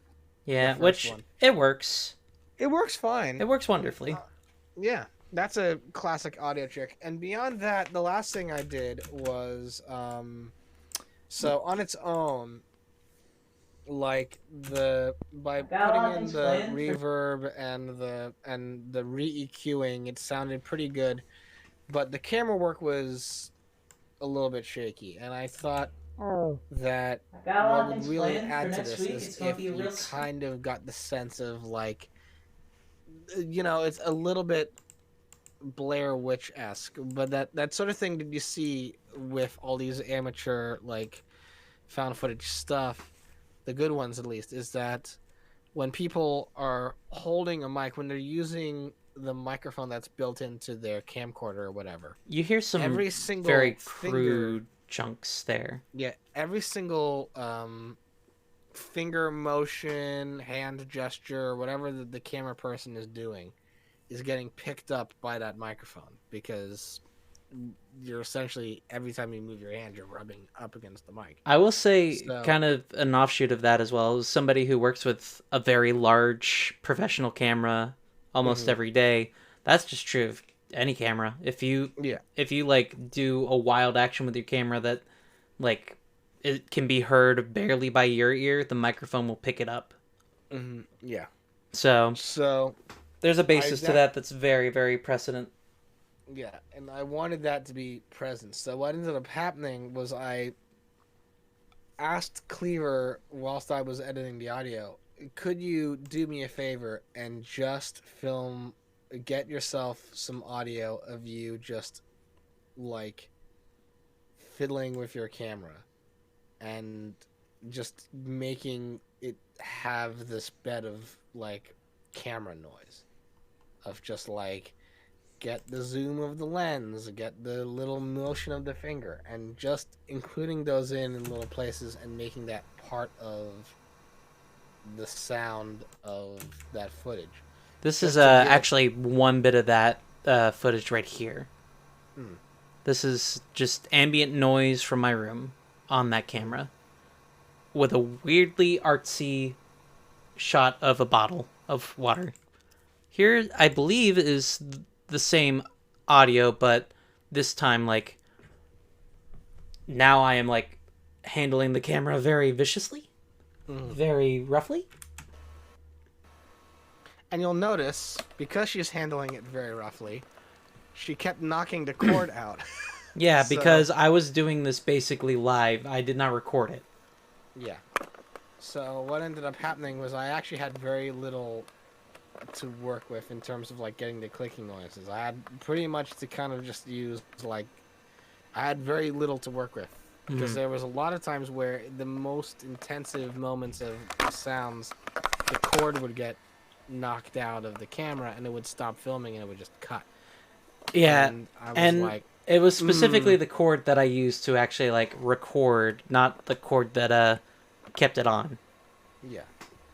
So I was like, okay, this is the footage is cutting in and out, and it's knocking out the sound. So that was tricky to edit around, because it was a lot of like, okay, But this works, but it's also very small. It's yeah, like and it didn't need to be isolate- something big. It was going to be be anything less than big, 30 but just, seconds. like, yeah, it was going to be less than 30 seconds. It didn't need to be anything major, but it was essentially some of the best sounding clips were like sometimes half a second long. Yeah. So you were just kind of like, Which I think you made good Okay. use of, for sure. I Like, made good use of it, but it was Yeah. a bit like, okay, I have half a second of good sound. I have to make the most of this. So just loop it and crossfade it and reverse or do whatever you can to just like make it sound ever so slightly different. mhm. And put it in the right places and the right stuff. And that was pretty much how I went about doing the audio editing. Yeah. Now, And I just to give it one last glow here, this is what it sounds like. Boy, I really enjoy Oh, actually, I should note, I did do one little bit of audio engineering myself. she did the audio pitch. Yeah, I did the shift pitch, Oh boy, I really enjoyed this. which is an effect that I fell in love with very quickly, and I would say I abused in the finale. Regardless. Boy, I really enjoyed this one. I've got a lot of things planned for next week. It's going to be a real spooky. Yeah. I also made the gain a little, like, slowly get louder. I don't think there's much else to say except Which adds to it a little bit here.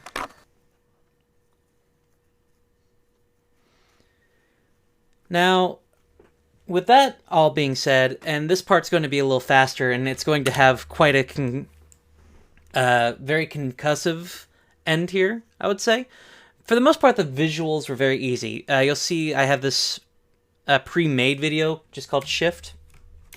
What I did was I used the tint tool to first make it black and white, and then I slowly shifted it to be blacks were red and whites were kind of a blue shape or color, not shape.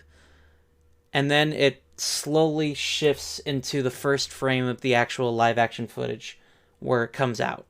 Is a very, very small effect, but it's well done in my opinion. I think that it's a good like shift into this weird feeling. Got a lot of things planned for next. And then there's some very nice camera work from my nephew. And then there's this small cut, which I'm going to go frame by frame for this because I want to talk about this so much. You'll see a strange shape right above Cleaver here that slowly sinks into the hallway. Or slowly as I show it. It's very quick on the video. Like, it's gone. A fun thing to note about... That's clearly the monster there. Right? Mm-hmm. Fun thing about this. I did not have a good design rendered of the monster by this point. I did not have anything of the sort there. I just had the puppet and a camera that I borrowed from work, which is why it looks so nice here. It's very nice. So what's that shadow then? What is that shadow is the question here. The hedgehog? I have the monster here in this folder. Y'all ready for this?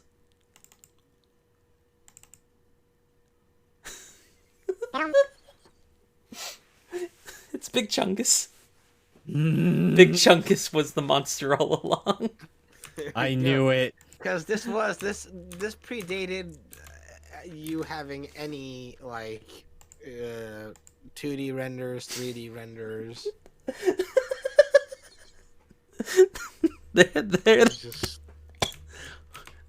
exist. It's Big Chungus making a big getaway. Just like, oh! That's all they do. So I added a slight feather tool to them, just blurred them out a little bit. Yeah. And I believe no, looks like the color's pretty much the same. That's all I really did. I just made them darker and also a little blurrier. And then you can't even tell. All you see is just a little bit. And that has been the one thing I've wanted to show off the most about this particular clip for so long. Y'all didn't realize how much I memed Anya on this series right from the get. There you go. Yeah. And then some nice little puppetry action for me. Just also, I'm doing this all by myself by this point. My nephew is gone. This is all me. So like, look at this focus. Look at that rack focus. And then just a good tight shot. Doing a very scared face. Yeah, so that's the end of the Phasmophobia stream. Right there. That's the one. This is still on that. I was a little confused for a second there. I got caught up in my stream so much so I was like, why am I on my loading screen? You're not. So, yeah. After that was the big stream. Gartic phone. So I'm going to take credit for half the scares in the Gartic phone stream. Mm-hmm. Because the vast majority of the ones in this one were my suggestion. Yeah, there was a happy accident with this, but quite frankly, that's just from me, for some reason, not realizing that pretty much every audio source was muted for some reason. Mm-hmm. So, during the long Discord call that went till... I don't think we ever talked about this. The Discord call we had for story structure went from, like, midnight to 4 a.m. on my end. So, It was a very late night when we were discussing this.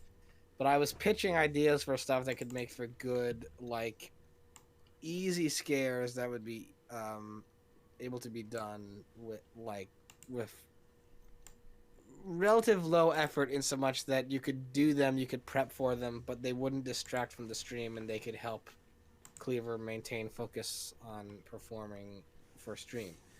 and I said two things. I said, what if you did a stream where it sort of jump cuts into being in the middle of the stream? Like, there's no opening, there's no, like, No here we are fanfare, in the just we're stream. here and There's no we're fanfare, doing it. it's just Yeah. suddenly, like, you go from loading screen to the stream has started. Because then it feels almost, it puts the audience in a sense of unease where it's like they missed something, but they don't know that they missed something, but something has been taken away from them. Mm-hmm. And then the other thing is, I said, what if just subtly in the background, instead of having your classic talk sprite avatar like me and Actually, right I'm now, gonna have to stop you there. I'm Okay. pretty sure I had the idea for the Cleaver Puppet monster. for the monster, yes, but for me, having it just turn, I pitched, what if it's not moving and it just slowly turns to face the audience Mm-hmm. and just stares at them, and then suddenly a jump cuts back to just working properly. And then I went extra. went extra on it. Yeah. So on the left is the GIF version of it. So here's the odd thing. I went through a very unorthodox means of animating it. I don't even know if the Premiere... That's right, I used Premiere to animate this. I don't know if that exists anymore. I do know for sure every file I've made for it exists. So that's something. But, yeah, no. The way that I went about actually making it, I first made a front-facing cleaver.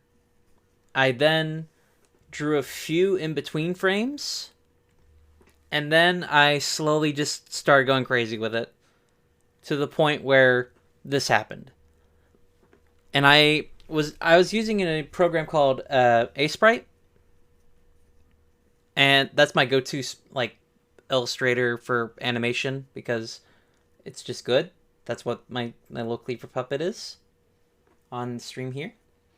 Anyway, I animated this, and then I took it to Premiere, and then I added some morph cuts in between them all because I wanted it to just feel unnatural. And that's kind of the beauty of this. Like, I love how, like, odd it feels. It feels more like a rotoscoped image than it does like an animated image. I'm gonna actually reopen the quick version here so you can kind of see it as it goes. Like, it looks very much like a 3D model slowly looking at you, which is a really nice outcome for what I was trying to do here. And there's some visual noise here that I tried to clean up, but then I realized it actually kind of adds to it.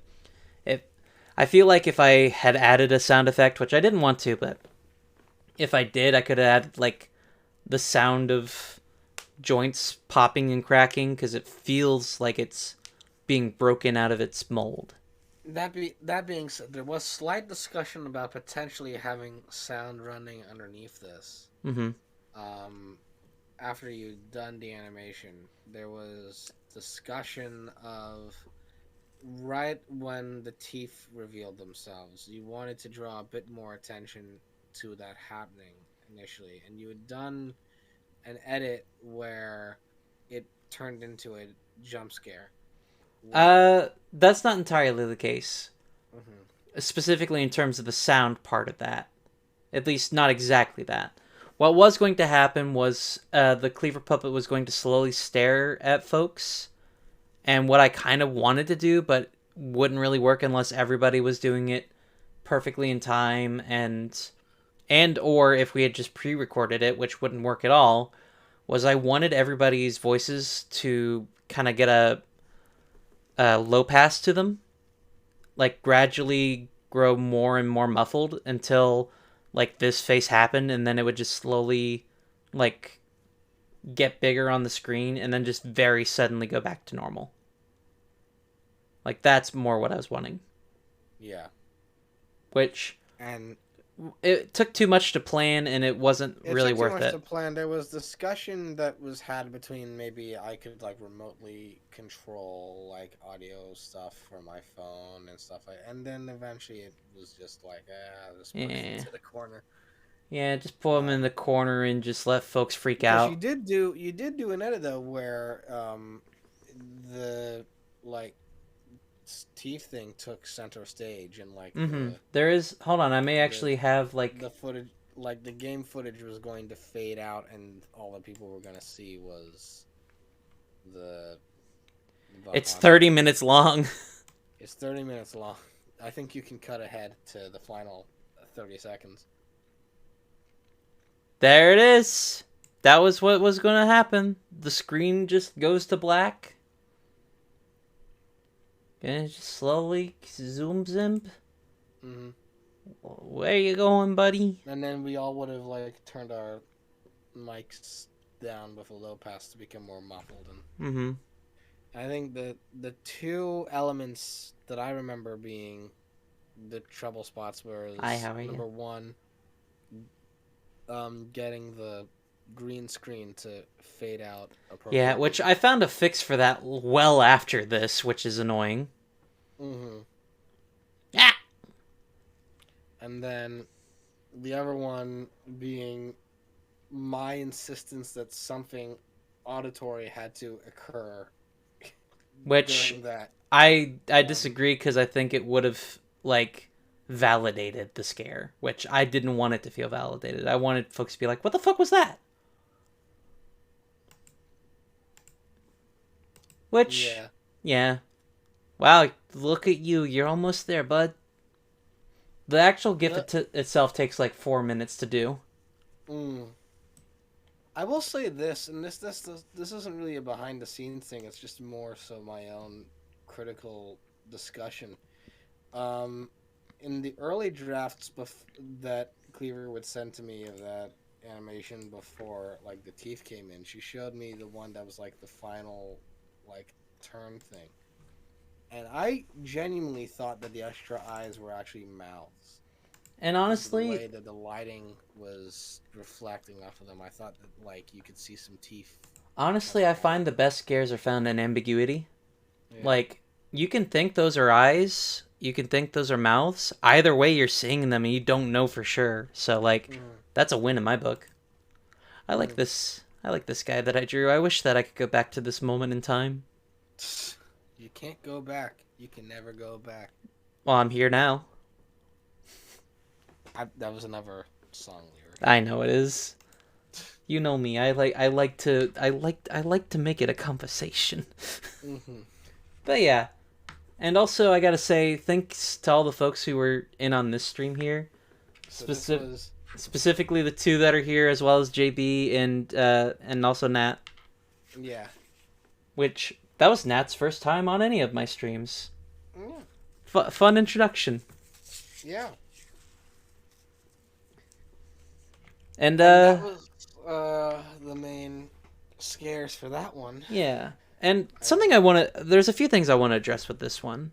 For starters, the fact that, like we said earlier, the audio was muted for a long time, and then Riley pointed out there's no sound. There's a lot of things wrong with this stream. For starters, for some reason, Suribot decided to make it subscribers only, and I didn't notice it until Riley pointed it out. So, like, no one could react in chat, which is annoying. 'Cause I know folks were reacting. It's like, why? There's like 8 people here. What the heck? And I know it. So that's the one that, like, sort of, by the time we had sorted out why chat was not allowing people to talk, I think all of it had ended. So yeah, and then a fun moment happens near the end, which wasn't really something that I had thought about doing, and happened purely by the accident of me not talking to Seth before doing this. Whenever we were getting to the actual like promos for everybody else, I asked Seth if they were up to anything at the end of the week, and not thinking about it, I'd asked that. Seth replies, "Well, I'm going to be on your stream tomorrow." I'm like, yeah, what? no one told me not to say anything about it. Well, here's the fun thing. The monster didn't tell you not to say it. So That's true. in the story, it's canon that the monster impersonated me to ask Seth to be on the stream. Why? My personal idea is that the monster thought that it could blend in a little better if it was pretending to be Seth. It did not think about how weird it would be. And it's easier to pretend to be Seth if it's easier to pretend to be a bird and make bird noises when there's birds around. That's my feeling on it. Granted, if you're looking straight at you and you're making the bird noises, people are going to be like, "Why are you making bird noises?" But if you're stuck in that tree and you got the camouflage on and you make the bird noise and someone sees a bird and they're like, "It's a bird." Flawless logic. Yeah. I Makes won't sense lie. To me, don't know about the rest of y'all. I won't lie. I wanted that flawed logic in the monster's thinking. Uh-huh. So, that is a part of it there. I mean, the monster's not Beethoven. Monster doesn't know masterpiece after masterpiece. But yeah, that leads to probably one of the most important streams in the entire series. Why do I hear myself suddenly? I don't know. I don't understand life. Do you have your stream on? I did. It just decided to unmute it out of nowhere. Hmm. That's when, Oh, I forgot I had to take it out because of a funny little flub, which I'm not really going to address. Then comes the Sam and Max, stream, which all three of us were very active on. Yeah. Yeah, So probably no one knew this. Whitmer was there the whole time. I was there the whole time. The Sam and Max stream. Mm-hmm. Whitmer heard all of your sins. Mm-hmm. I sure did. Yeah. So Basically, I started the stream, and I forget if Seth was there immediately or if Yeah, I was. I Yeah, they were waited there a for second, moment but I on was the there stream. immediately. Mhm. Because I started screaming, "Comrade!" Oh, and also, So should we get into you are good, Whitmer. Thank you whose for idea swinging by was for a quick this? Oh, definitely mine. Yeah, Because like this- I wanted a moment where like something happened that just I wanted a truly horrifying moment to happen in this stream. It was This was the. I remember saying to you, "This is the point of no return stream." I think. I fully agree. Like this was definitely the crossing into the ether. Like what I wanted was just a visceral scare, something that's like you cannot explain it just immediately. You like it's odd to kind of like go back and like actually talk about it in any other way than that. Like it just needed to be something that's like a trusted source just doing some very, very confusing things and then just suddenly saying something that like you have no clue how to take like that. And the strangest part is like an a-hole in that stream. well, you do, but you don't, because it's not you, and you won't. Well, right, but I'm So just then, saying. do we want to explain what's going on in that stream? Yeah. So, oh, okay. We'll move on I'm then. kidding. We can go ahead and do it. So the conceit of the stream was that I was going to just do a normal Sam and Max stream, just end the series, but the monster invited Seth on to impersonate them while they were there. Seth cannot hear the monster. That's something that also I forgot to talk to Seth about beforehand. The original concept was going to be Seth being afraid at the end instead of me. But Seth played as though they could not hear it. Mm-hmm. They were supposed to be like, I didn't say There that. was going to be a moment where Seth would hear fake Seth. Yeah, so I was apparently Actually- supposed to hear it at the end. No one told me. Oh, yeah, no, actually, you were supposed to hear it the whole time. Oh. I wasn't Yeah. supposed to hear it. Mm-hmm. And, like, actually, moreover, I was supposed to hear it. I wasn't supposed to realize it wasn't you. Like, Yeah. like I wasn't going to be looking at OBS and seeing that your little talks bubble was not going. It was going to be you being like, I didn't say that. What the fuck's going on? Do you got like a soundboard thing? That being said, though, I genuinely think it's better the way that we had it. Like, I love how it adds to the flow of it quite a bit, and unfortunately, yeah, it does make you out to be a bit more of a jerk than you actually are. That's That's a backhanded statement. You're not a jerk. You're not a jerk at all. Don't worry. no, I'm a huge jerk. No, you're not. Stop. I'm a huge jerk. No one talk to me. Hey, I'd like to take a moment and say, just for one moment, I'd like to say, so Well said. yeah. Now, so that's fake Seth. Yeah, no, fake Seth was. So not heard. Hang on. Oh, you didn't. Oh, did it not play? Actually, no, I hadn't I did- set it to. I didn't hear it at all, so I just heard you I just didn't say. I would like to say, You know, I'm having a really fun time right now. Yeah. So, what to do you begin think with, of my Seth impression, everybody? it's pretty really good. good. It's pretty good. So, everything that the monster says obviously was pre-written. I kind of wrote it in the span of a few days. I did add a line. You did add a line. A line. Mm-hmm. Do you remember the one? Because I can't. I can pull it up. Let me see. Which one did I add? I added. What was the name of it? I'm trying to remember. Well, I found it in my my phone notes. I wrote everything for this entire series in my phone notes. Let's see. The first word that you said, the first thing you said, I added a word for every prompt that I gave you. Armadillos, large penguin, Armadillos. make them jiggle. Where is the rodent? Which I believe where is the rodent worked in the moment. If I remember right. Yeah. It's I think it's the sandwich one. Yeah. Can you make them that's- flip? The sandwich one is what I added, I believe. So this one. How much sand do you think is in a sandwich? That sounds like a U line. Yeah, I will that was say. me. I added that. Do you one. actually? I don't know why I'm reading these. Do you want to play them real quick, like just in I sequence? can play them through. Yeah, Okay, play them all so through. Here's all of the different Seth clips that I secretly played on that stream. Starting with this one. Armadillos. Armadillos. Armadillo. I'm just gonna repeat them all. Armadillos. Go for it. And here we have the second one. Large penguin and make them jiggle. Make that penguin jiggle. I'm glad that you mixed those two together. I combined a few of them because I was like, no, it just makes sense. Mm-hmm.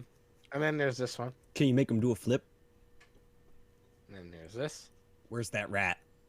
Oh, you shortened that I one. like that loud rodent. Oh, yeah.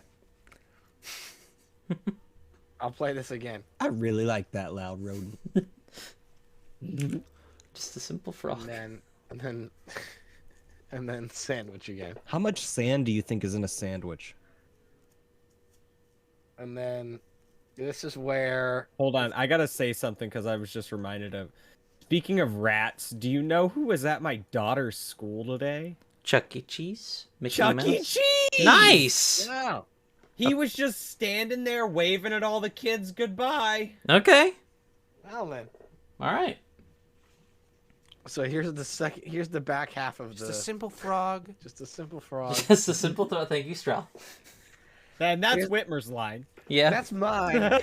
I proclaim the copyright on that now. Here's the back half of all the different stuff clips. Today I bought a really large toothbrush.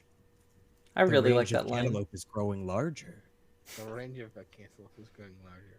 And then Set fire to your socks. It'll keep you warm. I love how you read that one. Just so Matter earnest. of fact. Yeah. Just very, yep, just do it. here's number 10. It's now time to just grow your shrub and hope. Oh, you changed the word. It was bush I? before. Oh. Shrub is better. Shrubbery. Here you go with number 11. I think I think I purposely changed it. You probably Thinking felt about like, it now, yeah, when I was recording it, because I was like, Bush can be kind of misconstrued. yeah, we don't want people thinking that we're growing our George W. Bushes here. Yes. Well, especially no. especially coming off of the Sam and Max game where Max becomes the president. Yeah. So, here we go with number 11. If you stuff your clothes with pillows, it'll intimidate geese. Now that's true. That was a fully read as written Cleaver line. It very much is. I am reading it. I'm reading it and like forward and back. Yeah, I wrote that. You sure did. And then here's number 12. There can only be one mouse that knows algebra. That's just natural law. A lot of word salad in the back half of these. Well, to be fair, like I said, I was adding a word per prompt here, up until a certain one. Yes. And then we get to number 13. Eating 30 grapefruits will make you have X-ray vision if you eat them fast enough. It's true. Very true. Number 14. Moss is the opposite of rust, and the opposite version of tetanus is comfortable. I wish that I heard that one. That's the one that I wish I had heard. I think that one's... And that then one's the next one is just the one that broke the camel's back. I'm not joking. Octopus.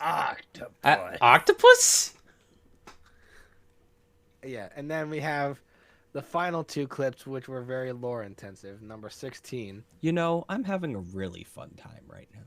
I made a point of playing that clip during a time. Here's what I could not have ever planned for. I played that clip immediately after Seth had said, "I'm very uncomfortable." And then Yeah, I forget what was happening, but I was like, oh no. and then the most important line. Please just let me have fun. You always get to have yours. Yeah. And I made a point of saying that I think that was always planned to be the final one, but there was a moment that I really kind of came to, which during the stream, which was, I was like, the bit is increasing that I'll play these clips and then Cleaver is getting further and further exasperated and kind of taking Seth to task more for supposedly saying this weird stuff. And so I was like, this has to be in the midst of a confrontation where Cleaver is asking Seth, hey, what are you talking about? Why are you saying like this random stuff every so often and then denying you're saying stuff? That has to be when that clip gets played. Because it's adding to the strenuous situation. Yeah. Of the moment and potentially making Seth look like a jerk. Which I think I messaged in the mod chat afterwards. Just FYI, that was a bit. I'm not that bad. yeah. Which I actually planned immediately on like redeeming you via Twitter. Get one free Seth today via Twitter.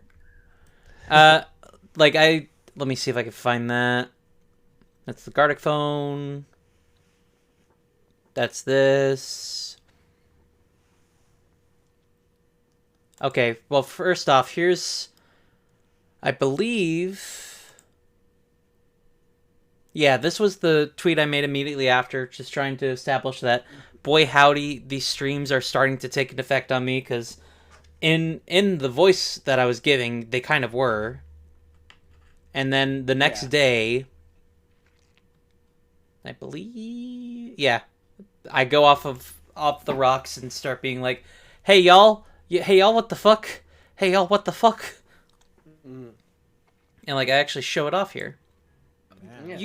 You just said what you're octopus, not like seeing point blank. is that Let me have fun. You always it's a get to have clever yours. trick called cropping, where You there's a just third bubble said underneath, octopus. Cleaver and You Seth just there, said and it's me. octopus. Yeah, not there at all, but Not totally at there. all. Cleverly cropped out, but I was in. Your name was Chat literally the whole Z in the server. It had to be, and to the point that Riley messaged me and just went, "Hey, why is your name Z in this server?" And I was like, that. "Because I can't be seen. I have to be invisible. So You can't be seen. You gotta be zine. I gotta be zine. Be seen. You gotta be zine. But yeah, all Oh, those there it is bits were again. me. Essentially, just hitting buttons on a computer, and I tried my best to make them at least somewhat applicable to You tried your best? stuff that was happening in the actual game itself. You tried your To the best. degree that actually I think some of the earliest clips either were maybe potentially not heard or were so actually applicable to what was happening in the game that they just kind of slid in and no one noticed Mm-hmm. that I was sneaking them in there. Sometimes I would play stuff and Cleaver wouldn't notice. And there's actually There's a few think I good played a moments like that. Yeah. yeah, and there's to the point that I think actually a couple of those clips I played twice, and I halfway through the stream I made a point of boosting the volume on my soundboard to make sure that they were more present. Because the earlier, there is actually a moment if you look at the early portions of the stream whenever I'm playing clips and towards the back end of it, they start off softer than they were by the end of the stream, and I intentionally boosted the audio on my end in order to make it a little bit more upfront and apparent whenever something was off. Mm-hmm. So I'm trying to find just trying to find the next stream asset, because the thing about the I Am Near stream, Mm-hmm. it's all pre-recorded. That was pre-recorded. Every bit of it is pre-recorded. Fun little story. Mm-hmm. Let me see if I can actually find the project folder in here. So the thing with the final two streams to some degree were pretty much pre-records. The last Mhm. one wasn't totally, but the I Am Near stream It is was and a isn't. total pre-record. It was and it wasn't. The last one was and wasn't pre-recorded. Yes. Odd to explain.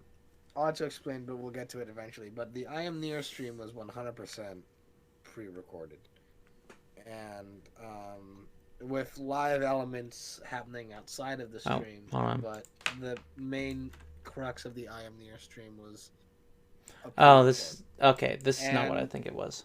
the most I can say about the pre-record is that Cleaver pre-recorded that in a server that we're in whilst I was at the DMV getting my car replaced. So I remember like leaving my apartment and seeing that she was like recording stuff for the stream, and by the time I came back from the DMV she was finished. So Mhm. that's my story. and about maybe in the I Am here- Near stream. Oh, this is definitely it. There's some stuff missing though. See if I can get away with just. I may have deleted necessary files here, which would be unfortunate if true. No? Okay. So, a very, very interesting fact about this stream is that there are two versions of the stream that were playing at the exact same time. One that stream could see and one that only I could see. And I believe... Let's see. Oh, that's just me hiding an ad that was kind of doxing. Oh. Yeah. Yeah.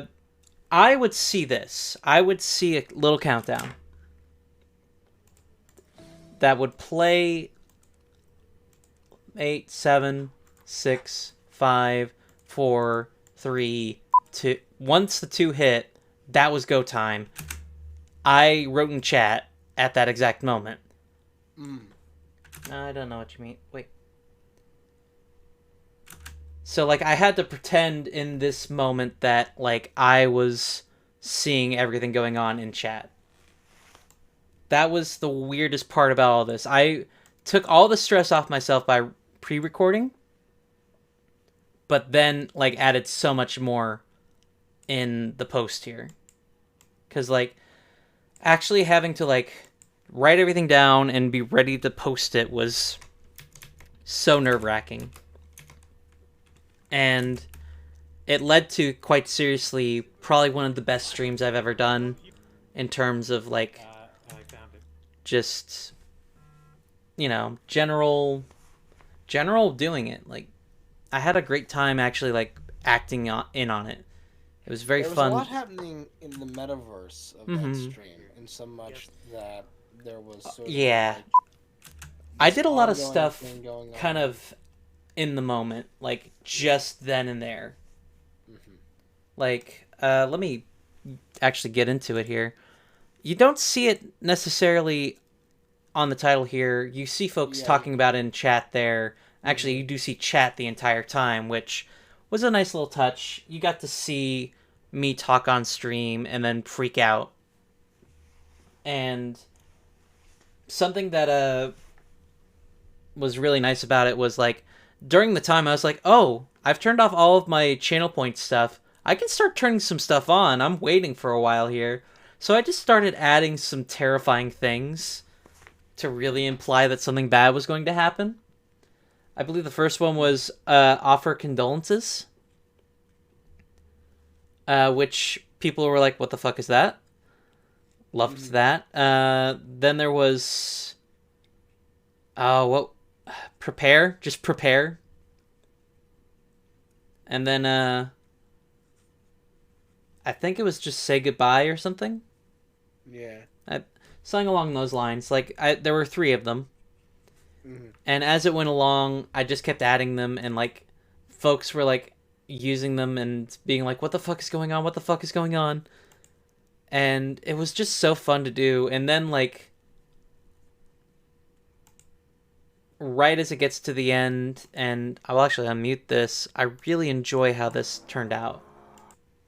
I used the piano in the initial, like, POV found footage stream. Also, you could see front there. They slowly zoom in like this. This was just a nice little bit, 'cause, like, this is one of the first renders that I did of the monster that, like, actually looked good. I was so glad to use it. Also, this effect was very fun to just kind of implement. It's very upsetting. Just the background dissolving away. I am near. They set the thing. What do you mean? They're right there. They're so close. Near. That's my favorite cardigan right now, by the way. That's hanging on my chair. So, a problem with playing 2 versions of the stream at the same time, the version I was listening to didn't have this growl and weird voice. So I was afraid that you didn't hear that when it was live.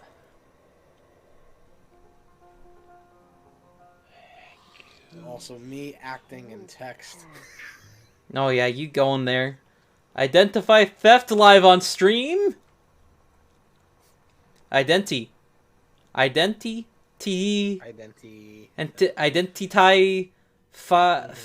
live on the stream. And then they just stare at you for a long time, and then it just goes away. Yeah, and it actually is a little bit of a shame that the VOD doesn't capture totally, like, all of the elements, like changing of the profile picture, Yeah. the title, shifting from, like... Because I changed it from, like, I'm just playing solitaire. Oh, hi! Thank you for playing the next video. I'm just playing solitaire to she will be taken soon. Soon, yeah. I'm drawing near. Just at one point, I think it was as soon as like I started speaking in chat, like the title changed to spiraling. Yeah. Which I really liked that it's one. Just, like, all those elements, like, you can't see on the VOD, which is very unfortunate. But those were all definitely, they did add to the mystique of all of it. And then there was also changing stuff on your like social media stuff and on Discord and things. Yeah, and immediately after the stream, I started working on the final stream. I wanted to try and commit to at least getting some semblance of the original idea of the scene where Cleaver and the monster actually like talked things through and the monster was redeemed in its physical form, but I just didn't have time to do that. And well, a lot of things about the lore came true to me in that moment. Like, not so much came true, like it literally happened, but like I understood it to its full degree. Like, legitimately, the void was a concept that was only invented for the last like actual episode there, but it contextualizes the rest pretty well. And honestly, I think that this will not be the last time I use the void as a story element in something stream related, I will say. And that's all I will say.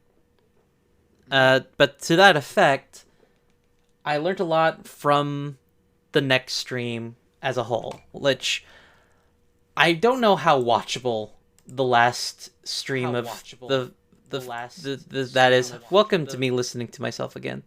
I don't know how watchable this is. Hi, buddy. In terms of like longevity, in terms of people rewatching the VOD, or I think that as well as me watching it because of the mistake at the end. Which a little tiny. I will say I do like this like cold open black and then it just slowly drops into itself. Which I think it just cuts directly to the world revolving from Deltarune, which it takes a second to get there. Like, oh yeah, Danny comes in and says begin, and then I begin it. It's like, Let's begin the begin. no, There. it's Bones. His bone. Conspiracies are we cooking on today? So a lot of things wrong immediately. Yes. Also, you can't even see the big, the thing that's most. I'm gonna move myself up here. It's not gonna make sense, but oh well. Ah, Monsters down there. monsters down there. They slowly growing. Ever so slow. It's good music. So, do you want to talk about the process of developing the voice for? Yeah, actually, let me go ahead and get to that file. I think that for the most part, well, yeah, it's missing a lot of the files that I had in there now because I deleted them since they were taking up so much space, and I had already converted them to like video files to begin with, so didn't matter that much. But let's get there. Come on, come on, come on. Oh no, they're all offline. Oh no. Okay, let's see. Audio. That's what. You have the audio at least. Oh yeah, I've got the audio. They're all in this folder here. So, yeah, actually I could also have played them like... So, here's a weird choice I made whenever doing this. I edited them all in Premiere. Even though, like, only 1, 2, 3, 4 of them really needed it. And, like... Yeah. The ball and cube animation no longer exists, unfortunately. Do you enjoy? Oh. Do you enjoy? So watch this. What do you enjoy? Ball or cube? They might exist as Blender files. Let me see. Maybe. If they exist as Blender files, then good. They probably don't. They actually, I know for sure they don't because they would have been in the monster file. Oh no, I may as well go ahead and say this as well. I saved this for a while, and I only saved it because I wanted it to make sense for the time that it came to me. It was around this point where I finally came up with a name for the monster. The monster's name is Shambles. They are Shambles. Just because they are in shambles. And I thought it was Just a like cute me. name. So Just there you go, everyone. There's the lore. that's the canonical name of the monster, Shambles. Yeah, unfortunately no ball or cube here, but I had a good time animating them. Like, I'll at least like see if I can find the proper like rendered file of it. Let's see. It should be. Hold on. I will say the end result of the poll of the like ball or cube was not surprising to me at all. Mm-hmm. Let's see. I think this is it. And in retrospect, we should have planned for it being a tie. Honestly, I just decided. You know what? I'll just play both. Yeah. No lost media here, baby. Mm-hmm. Well, Okay. because so can I talk about some things that I thought were amusing? I'm gonna throw this out there. I thought it was very funny that in the script for all of Shambles' voice lines, Mm-hmm. Cleaver had preemptively written in us reacting to Strel. Yeah, that was something I wanted to get to for sure. Strel, like, I was just I was put so yourself willing on to back. call you out for calling them friend. Like, yeah, you're gonna call them friend again. I'm gonna call it here. And I like fully thought Strel's gonna be the one to redeem this, and you were. I love it so much.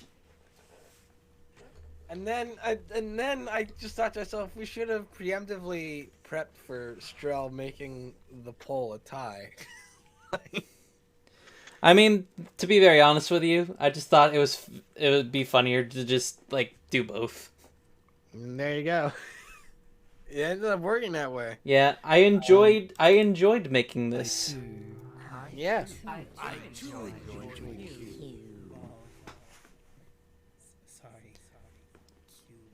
So whenever I had folks read these lines, everybody had a different way of going about that particular line. Some folks would like just say the whole thing again. Some folks would just say the word and then say the other word.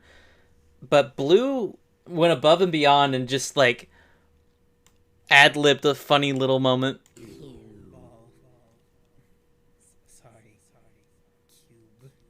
Which I really liked. A lot of folks So had some then- really good like ad-libs. So then, should we? So who all is the voice of Shambles? Who's all in the montage there? Yeah, let's get into that. Let's get. And I'm not going to dive into every single one of these voices. I'm just going to. What's the best line? Let's quickly name off like who's in there. Yeah. First, here I'm going to actually like do this the fun way. Okay. Off the top, it's me because it's me. Here's just what I sounded like. If I let her out, Just She will only give me frost. then there's Whitmer. Which We'll get to that. can don't worry. I? We'll get to Huh? that. We'll get to that. Don't worry. Okay. And then there is Violet. If I let her out, Violet, she will who's only give me you Frost. should recognize as Zaya Productions, yes. on Twitch. Mm-hmm. And then after that is, you guessed it, it's Whitmer again. let her out. So, the initial pitch, Give me frost. Cleaver says to me, "I want you to do your gumshoe voice," and I Mm-hmm. was so adamantly against that. So Which did- I am mad that you were so against it because it's perfect. I I loved just that was like- you brought that I energy. was like, "Why are you asking me to do a goofy voice for?" Because it adds so mostly much the and I love haunting. it. I was just like, I felt that was so not the right decision. I was gonna do it because at the end of the day, it's her name and it's Mhm. her channel and it's her thing going out there, her creative direction. I'm not there to put up a fight, but I was like, okay, I'm gonna do 2 takes. I'm gonna give you 2. I appreciate the other one you did as well, but like the gumshoe one, it really makes it for me. I'm gonna give you my voice and then I'm going to do the goofy gumshoe voice. Yeah. But So like, I don't know if that would be a creative decision I would make, but that was. Well, Like that's the thing. It's at like the end of the day- I wanted there to be texture to the voice, and I didn't want it all to be serious because the monster isn't all serious, and that, I mean, the layers of it are what. Sorry, I have to say this. Yeah, I love that Big Chungus has been here the whole time. all time. I haven't even thought about him. I just looked up there and he's like, "No, I'm listening, bud." Hmm. Anyway, yeah. But yeah, I do love the way that you brought your gumshoe voice to this. There were times where it just added like a sympathy to the voice that just I don't think anybody else brought, which I really Because appreciate. Gumshoe is very emotive as Yeah. a character. And then Very- after wears hard on his sleeve. yeah. And then after Whitmer's second voice, then comes Riley. If I let her out, Takes a second. she will only give me frost. That was a very fun Riley. effect. That was Yes, whomst you shall Riley, whomst you will all recognize as the Jutama Riley. Yes. On Twitch.tv. Whenever I was developing these, when I got to Riley, I was like trying my hardest to think about like how to really like make it different from everything else. Because like you'll notice I did a pitch shift. Whitmer's first one is a high pass. Violet has a modulator going on, and then Gumshoe has a reverb on it. I was like, okay, what can I do to make Riley sound different? And then I realized fart with reverb sounds cool. Fart with reverb, but reverse sounds cooler. What if I just took Riley's voice, reversed it, reverbed it, and then unreversed it? And then it led to this, and I love it. I love the chain of Out. logic you went on there to get He will to only one of give the me most like classically used haunting voice effects in media. Well, it's the funny thing That- is You stumbled upon doing backwards reverb because you were thinking of backwards fart with reverb. Yeah, reverse fart. Yes, I know. Here's the Like, thing, of Whitmer. all the things. Of all horror films and whatnot that use that effect, how many of them would teach me how to do that effect better than fart with reverb but reversed? I learned how to do that effect by listening to Led Zeppelin records, ma'am. I mean, you may Which- have, but like, which how they- many which how many they t- how many used- Led Zeppelin they used- songs tell you they right how they do used- it? Definitely, like if Right you in the study that stuff, literally the way down inside on Whole Lot of Love, Robert Plant's voice has got the backwards reverb all over that. And in their hit and song, many times on in their hit song, "Throw It in the Echo Cave and Squeeze a Lemon on It." This is how we got that sound. That's excuse that's me, the ma'am, subtitle. excuse me, ma'am. That song is called the Lemon Song, and the line you're thinking of is "Squeeze my lemon till the juice runs down my leg." So We're going to move on now. yes, of course, but I believe anyways. next is Mara, is Blue. Blue was a kind of an early ask, but I wasn't. She had a little bit of time before she could get it to me, and I was hoping that she'd be able to make it, and she did, and I'm so glad. She went for a very, very traditionally spooky take. It's very G-Man at times. Good echo. I let her out, she will only give me frost. So with that, I believe I just gave it like an actual echo, like an actual delay. And I kept it fairly consistent on that. So a lot of these I mostly just kind of did as was. The only one I had to actually like do a lot of baking into was Riley's, because it's very hard to just do that effect in Premiere. So I did it in Audition and just Yeah. had the whole thing pre-made. Yeah, that's usually the best course of action if you're going to do backwards reverb, is to just take the raw file or files and then just reverse them, put the reverb on them, and then flip them back around. Yeah. And also Owl Gravy. Owl from Owl Gravy is the last voice, and quite The owl from Owl Gravy. the one and the same. The very And I would say that, quite frankly, their voice is as equal measure important as the Gumshoe voice. Like, listen to this. If I let her out, she will only give me frost. It's a good effect right there, huh? It's a very good effect. What is Yeah, that? that's a notch filter. Just a bass notch filter, which actually it may not be a bass one. Yeah, it's C major chord. Yeah. Like, if I had known that Premiere could just make music happen from Talkie Talk, I would have done that years ago. It's so good sounding. It sounds so nice to the drums of you the things on the side of your head. It's so good. Yeah. Like, I think that each of these have like an added element to it that really mix well.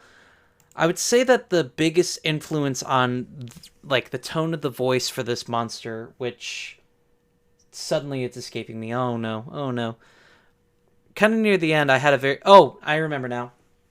There's a character from Ina who very, very much like inspired the style of voice. I'm not going to play Ina at the moment, but like to explain it, it's in, I believe... I'll look up the video at least, so I can at least say where you can find it. Temptation Stairway. It's kind of in the halfway point whenever she's in this weird room and there's just a dude who's just floating there and he's just a torso with hands and a head. He just looks awesome and he sounds a lot like this. If I let her out, She will only give me Only give frost. frost. And yeah, it just sounds really nice. I say really nice. It sounds very spooky whenever you put it against the backing music that I played throughout the entire piece, which, that being said, I think this has been playing for a bit. Here's the music playing. Now, here is probably my favorite Easter egg in the entire series right here. Here's the song that plays in the background. It may be a little loud, so I will actually turn that down a little bit before we begin. There we go. It's very spooky. It's very spooky, creepy, yeah? Very, very, very spooky, creepy. Oh no, gosh, scares and whatnot, yeah? Now, you might not be able to see it, fortunately, because Whitmer's name is covering it on the overlay. You know, I'm really hungry for pizza all of a sudden. Oh yeah, I understand why. Let me explain why real quick. This is a song that I stole and made very slow. Thief. I see. What is the song that I stole? Well, Nightmare. I remember you making this nightmare fuel. yeah, I am glad I made this nightmare fuel as well. I suddenly feel like it's pizza time. It's very much pizza time, and also, you know what? It's also comrade time. Here we go. Get ready for this. Get ready for this.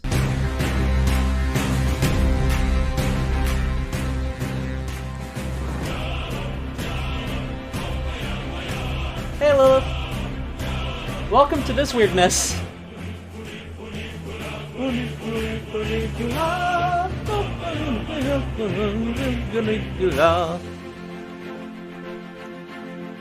Y'all were listening to this the entire time and didn't know it. That was all that was playing during that stream. The entire time. And I think my favorite part about it is that I named it Creepypasta for real. That best Easter egg in the entire series. Y'all, I tricked y'all into listening to pasta music for basically 2 hours. I don't even know how many times you listen to it. It's a almost 30-minute long piece. Whenever, you know, I slow it down. It's 2 hours and 30 minutes long. It means we listened to pasta music at least 4 times. Yeah. Y'all really like Funicula. Yeah. So yeah, that was a fun little thing. Yeah. Yeah, it's very good. Creepypasta.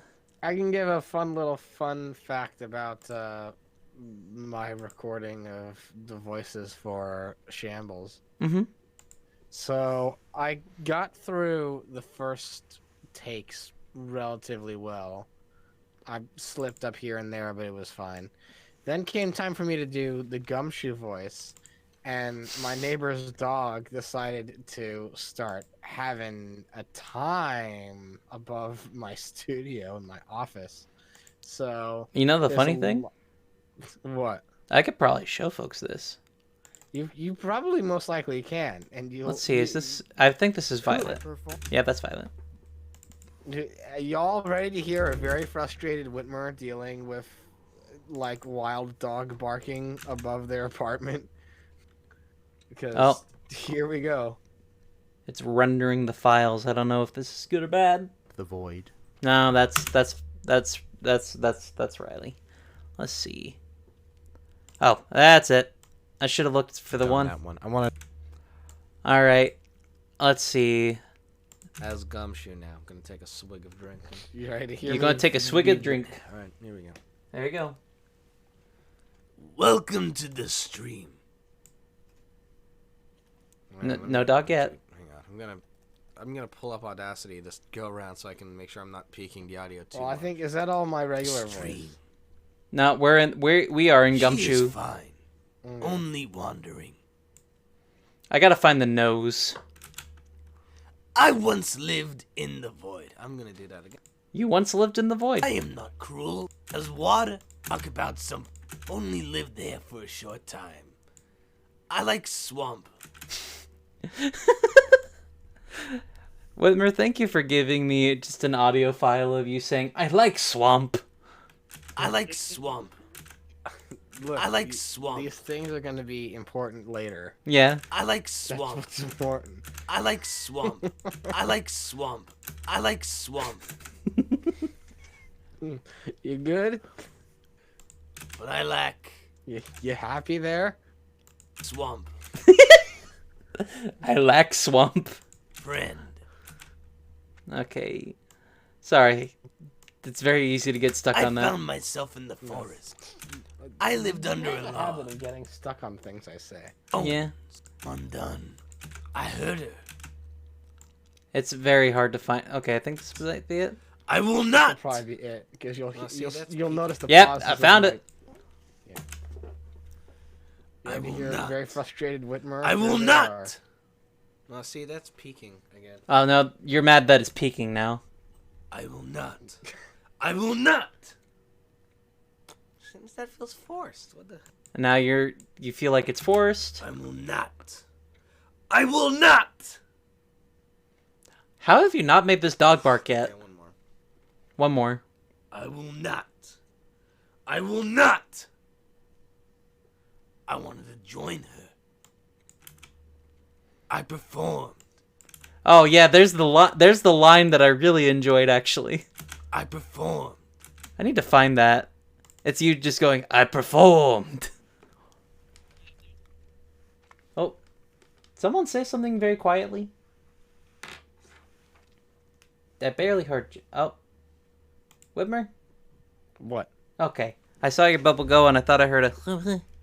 No, I was because I can't hear what you're playing. Ah, Discord. you're playing it through... I'm playing it through stream. Yeah. Hold on, let me fix that real quick for you. Okay. I'm gonna have to do this every time. Oh no. Specifically, swap to the next program. Oh well. Yeah. So yeah, I performed. I really like that take. Yeah. It's a good take. You just like... I performed. I remember like... Let's see, I think that was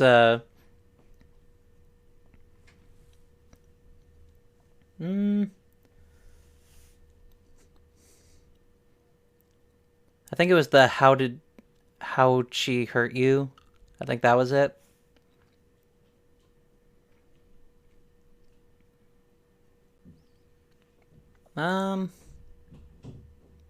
There's a lot of them.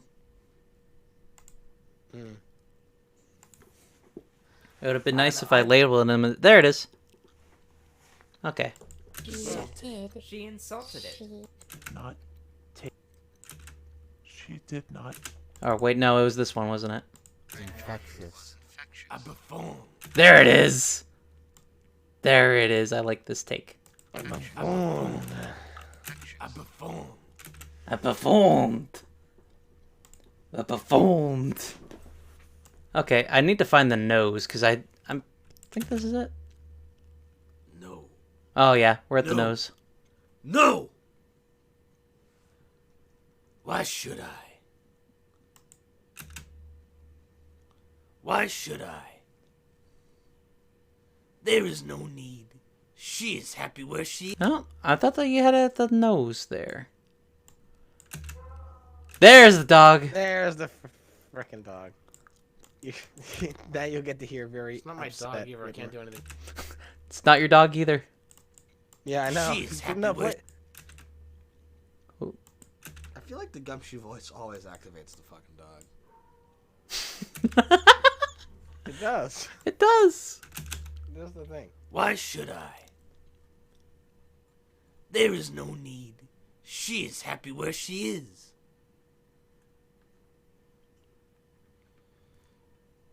Fucking hell. I should have just left that in there. Make You it should've. feel like Hey Jude. Yeah, go full blown Hey Jude and just have me going fucking hell. Yeah. I will Because say I as cannot- well, I do want to say this just so that we don't linger too much on the sound aspect of this stream. Yeah. Something I very much appreciate is that both Blue and Owl gave me each and every line segmented. It made the last bit of editing so much easier. Mm-hmm. It was very, very good on that. And also, just in general, I want to say thanks again to everybody who helped out with the voice lines. This was... Yeah. Again, it's another aspect of all of this that just made it work really well for me. And I'm glad that it just did altogether there. And before we get out of Premiere completely, I do want to show off this clip again. Or for the first time, actually. Specifically, She is She is fine. fine. She is fine. Look. So that was one of the earliest things you made. this was basically the first thing I made after I got my camcorder to work. Yes. It took so long to get to this point, and I was glad to do so, and I really enjoy the little bit of horror I did here. Yeah, and for those of you who maybe aren't noticing what's going on here, I'm going to point it out. yeah. So It's all up here. it's all on the computer screen. Yes. Mm-hmm.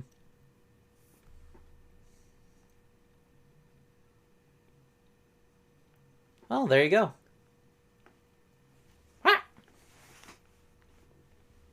She's fine. She is fine. She is fine. So, something to note about the intentional scares of this. I'm okay with doing certain kinds of jumps, but I don't want to, like, make you hate the screen as I, am doing something. Like, I think that this kind of jump scare is fine, because, like, you are... if you notice it, then it's scary. If you're just watching the screen, you're like, why are we just looking at the puppet? She's fine. Mm-hmm. It's one of those things that's like very benign, but it does well whenever you do it right. Also, this test footage I put way too much effort into. Because, for starters, this is not a simple split screen. I had to actually like take the keyboard and mouse here and like make its own composite on top of everything else, because it's always changing color. And so I had to make sure that it looked consistent the whole time. I didn't do that up here, so which didn't need to because of that, but I also had to, like, obviously change this. Because I pretty much just made this whole frame here a different part of the take. And this is just looped. So it's really straightforward, really easy effect. She is fine. It's really nice. So with that being said, the existing files for this no longer exist for the next part, or rather the part I want to show. So, go. I'm sorry, Big Chungus, you gotta go. Oh. So long. I gotta close so many projects, my goodness. Are you done? Yep, okay. So, I will address the very end I had a mistake. So, by the point, so the entire stream, I was doing the community point, like, community channel point, challenges as the means of communication. And actually, I'll go ahead and address the only question I got about all these streams, because Riley was very kind to ask. I'll find it in a second here. It'll take a little bit, but I'll find it. It's somewhere here. There it is. Was there a backup plan for if chat didn't have enough channel points to get through the dialogue you had planned? Yes, there was. They just delete it and make it cheaper. I only had to do it once. It's very easy. Yes, because that did happen pretty swiftly, I think. Not swiftly. It took a while to get there, but it happened. The whole point of that whole thing was just, I had a different plan, and I'm not going to say exactly what because I may use it in the future, but that ultimately didn't work out because it ultimately was just something that wouldn't work well. Mm-hmm. But I figured, hey, channel point thing, everybody can work together on that, so may as well just make that. And something that hasn't been talked about this entire stream is the significance of the number 4. I did mention it in one of the chat messages I You posted did. during the stream. You did, but I mean, like, this particular stream, we haven't talked about that. This stream, yeah. So after the end of each of the, like, viewer discretion is advised things, there's a long, like, black frame. It actually lasts exactly 44 seconds. At 44.44 seconds, I believe. There is a great significance of 444 because I wanted to be spooky in that way. Literally, it was just a style choice of, I want to be spooky, so 444444. And that is why the channel points, everything that you were redeeming cost something by divisible by 4. And to that effect, whenever I was going through with it, the hardest aspect of all that was the fact that folks were redeeming them faster than I expected. And when I upped the price, it did take longer for folks to get there. But then at some point, like, it was just too expensive for everybody to go for. So after a long while, I was just like, okay, I've got enough time to actually, like, make a few of these challenges so that I can get them ready whenever they go. And then I would just, like, delete the one that was there and resubmit it and let folks, like, pay for it at a cheaper price. And then I'd keep going. Something that was great about that was just how immediately it worked well for the chat. It worked well in progressing the story and getting us where we needed. What sucks about it is that you can only make 3 at a time. You can only make 3 of those at a time, and you can make them run congruently, but that wasn't what I was doing. I was literally, like, making one, assigning it a price, assigning it a day, like how many days it's going to be up, and then putting it out there. It takes a while to make one, and you only get 3. It would have been nice if, while y'all were waiting to pay for one, I could have made, like, 7 of them. But that just didn't work. And the entire time that, like, I was doing all that, pretty much the entire day beforehand, I was finishing all of the renders for the final stream. And that includes the final moment where Cleaver is taken out of the void. Which is... which was right here. the most, like, down to the wire. Yeah. And I will say as well, I love the story behind all of the choices on this exact moment, which I'm so glad that I unmuted that just then. Basically, like... So the thing was, when I first did the photo scan... Oh! I haven't played this yet.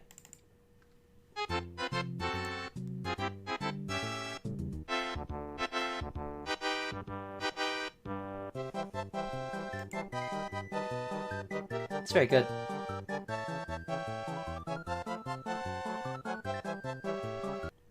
And that's it. Yeah, I made a photo scan of the little Cleaver puppet. And, for the most part, it took me a while to actually implement it. And when I finally did, the texture was all fucked up. And it looked like the weird blue Cleaver. And so canonically, that's just what happens when you are in the void for too long. That's it. There you go. And then after like I had rendered this, I was like, oh, I've got an idea. Maybe I'll like make it break apart, and then suddenly the little 2D me pops out. So I tried cutting it up in Blender, and then it crashed.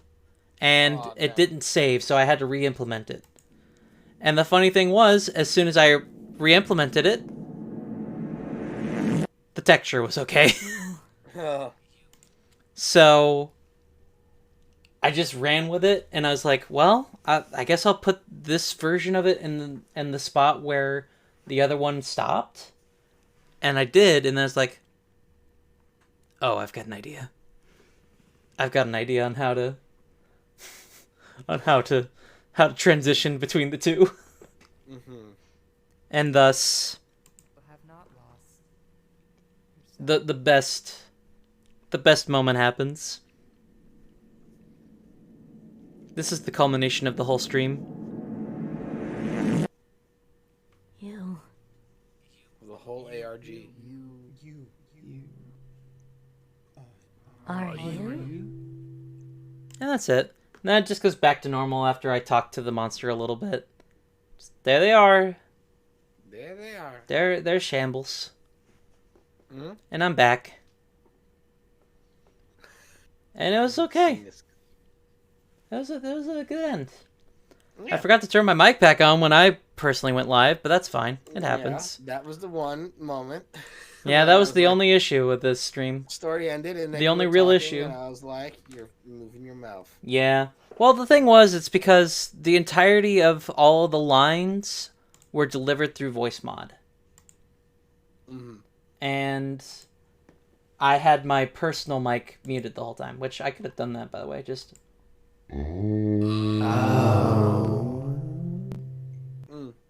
That's a good sound, good noise. But yeah, that was pretty much the long and short of it there. Just a whole lot went into making this, and a whole lot of silliness came out of it. So before we get to an end here, I want to talk about I want to talk about like what I've learned from this whole experience, and what I think would be a good thing to keep in mind next time. What strengths were here, what weaknesses were here. Just talk about those a little bit. A definite strength. Getting friends that you know are willing to be creative with you, to at least listen to your ideas. That's definitely a good thing to do with this. Oh, hey, do you want to become famous by followers and viewers on bigfollows.com? Thanks for getting that. I was about to get that. I had my mouse up to get it as well. Yeah, everybody in the room just started shooting. Just shooting away. But I got the bullseye. Yeah. Now's your chance. Now's my chance. Well, now I gotta play this. Now I gotta play the. Now I gotta play this sentence. Thank you. Oh my goodness. Now's my chance to be a big shot. Something else that I would say that I've learned is that don't do a project that's gonna last a month and like only plan it like a month and a half before that. Not conducive. Give yourself like 6 months minimum. Really get in the paint on how you want this story to go. Really fine-tune what you want to do. And then like once it comes along, course correct obviously, but like have more of a game plan going in. What'd y'all learn from this? I'm curious to know. What did I learn? What'd you learn? I learned that I like helping people realize their creative projects, but I kind of already knew that. Yeah. Did you learn it in a fun new way? No, I'm sorry. Aw, damn. Seth, what'd you learn? I learned that I like my sewing machine when it works. Understandable. I just got a sewing machine. Oh, nice. It's old. Chad, what did you learn?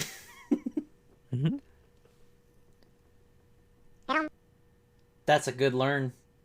You learned it well.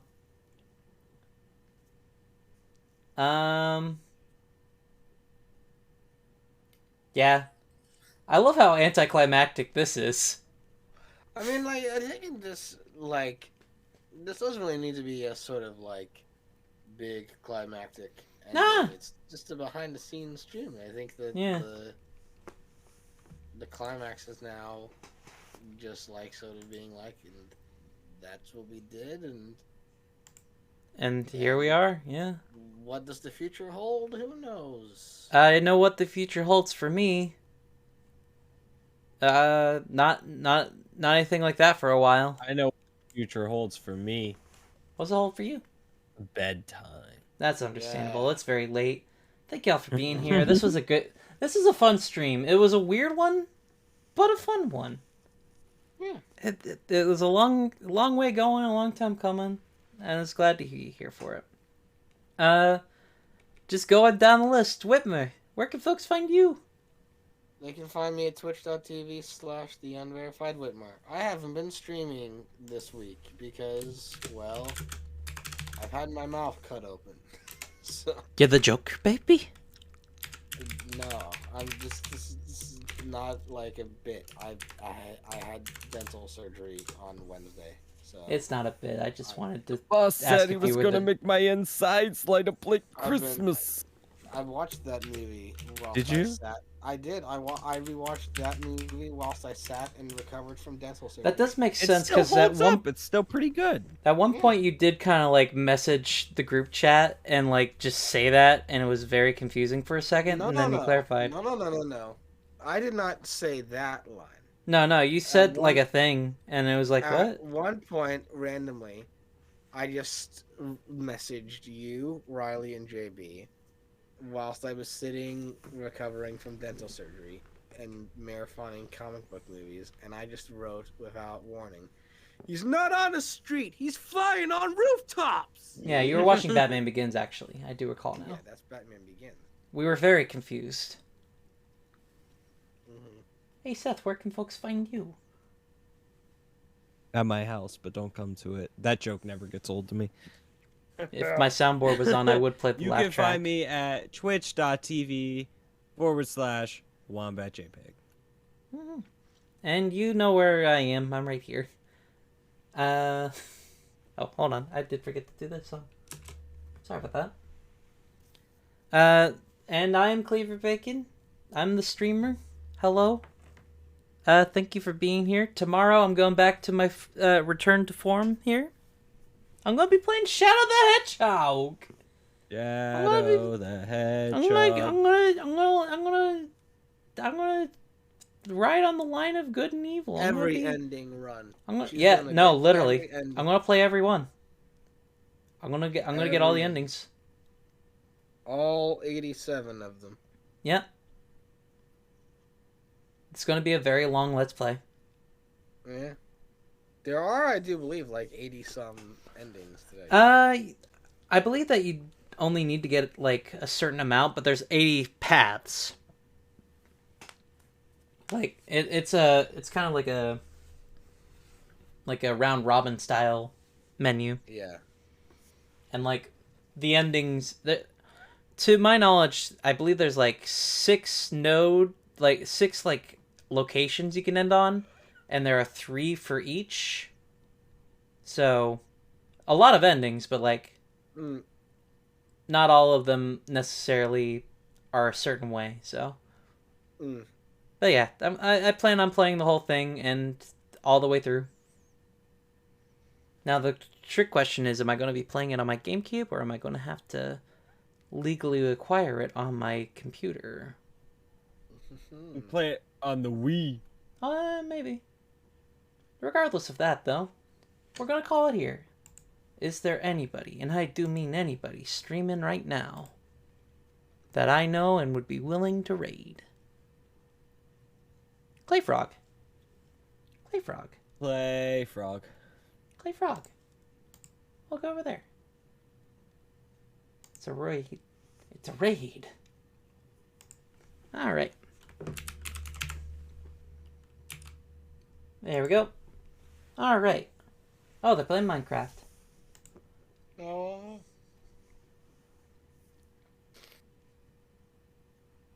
What are you doing? Oh, did I accidentally? No, I said raid. Let's go. I saw like a quick little moment there. Oh, I'm silly, y'all. I was looking at the other screen where there's a VOD of mine playing, and I saw Whitmer type in chat in the VOD, and I was like, Whitmer, why are you talking in chat? And then I was like, wait, yeah, I was so confused for a second there. Now, why is the... Hold on, try that again. Y'all, I'm all over the place. I'm all over the place. Just all over the place. It is 8 minutes to midnight. Oh, something went wrong, I see. It's not letting me raid, I see. Yeah. I may just have to end it. Hold on. Maybe just... No, you're so young. No, not like that. Alright. Try it that way. I've already got a raid in progress. Well, I'm confused. I'll try refreshing the page. Does it work now? I don't know. I may just go ahead and end the stream as is. Thank y'all for being here. I hope you had a wonderful time. Hopefully I'll see you tomorrow. I'm going to be... Oh, it just says it's canceled. Okay. It never even popped up on my end. Yeah. It didn't for me. It didn't for me. Trying it one last time. Alright. Okay. Yeah. I'm guessing that it's just being dumb. Regardless, I hope you all have a wonderful evening. Hope to see you tomorrow. I'm going to be streaming probably at 3 o'clock. So hopefully I'll see you there. Y'all have a wonderful evening. Take it easy, please. Goodbye. Bye-bye. Bye.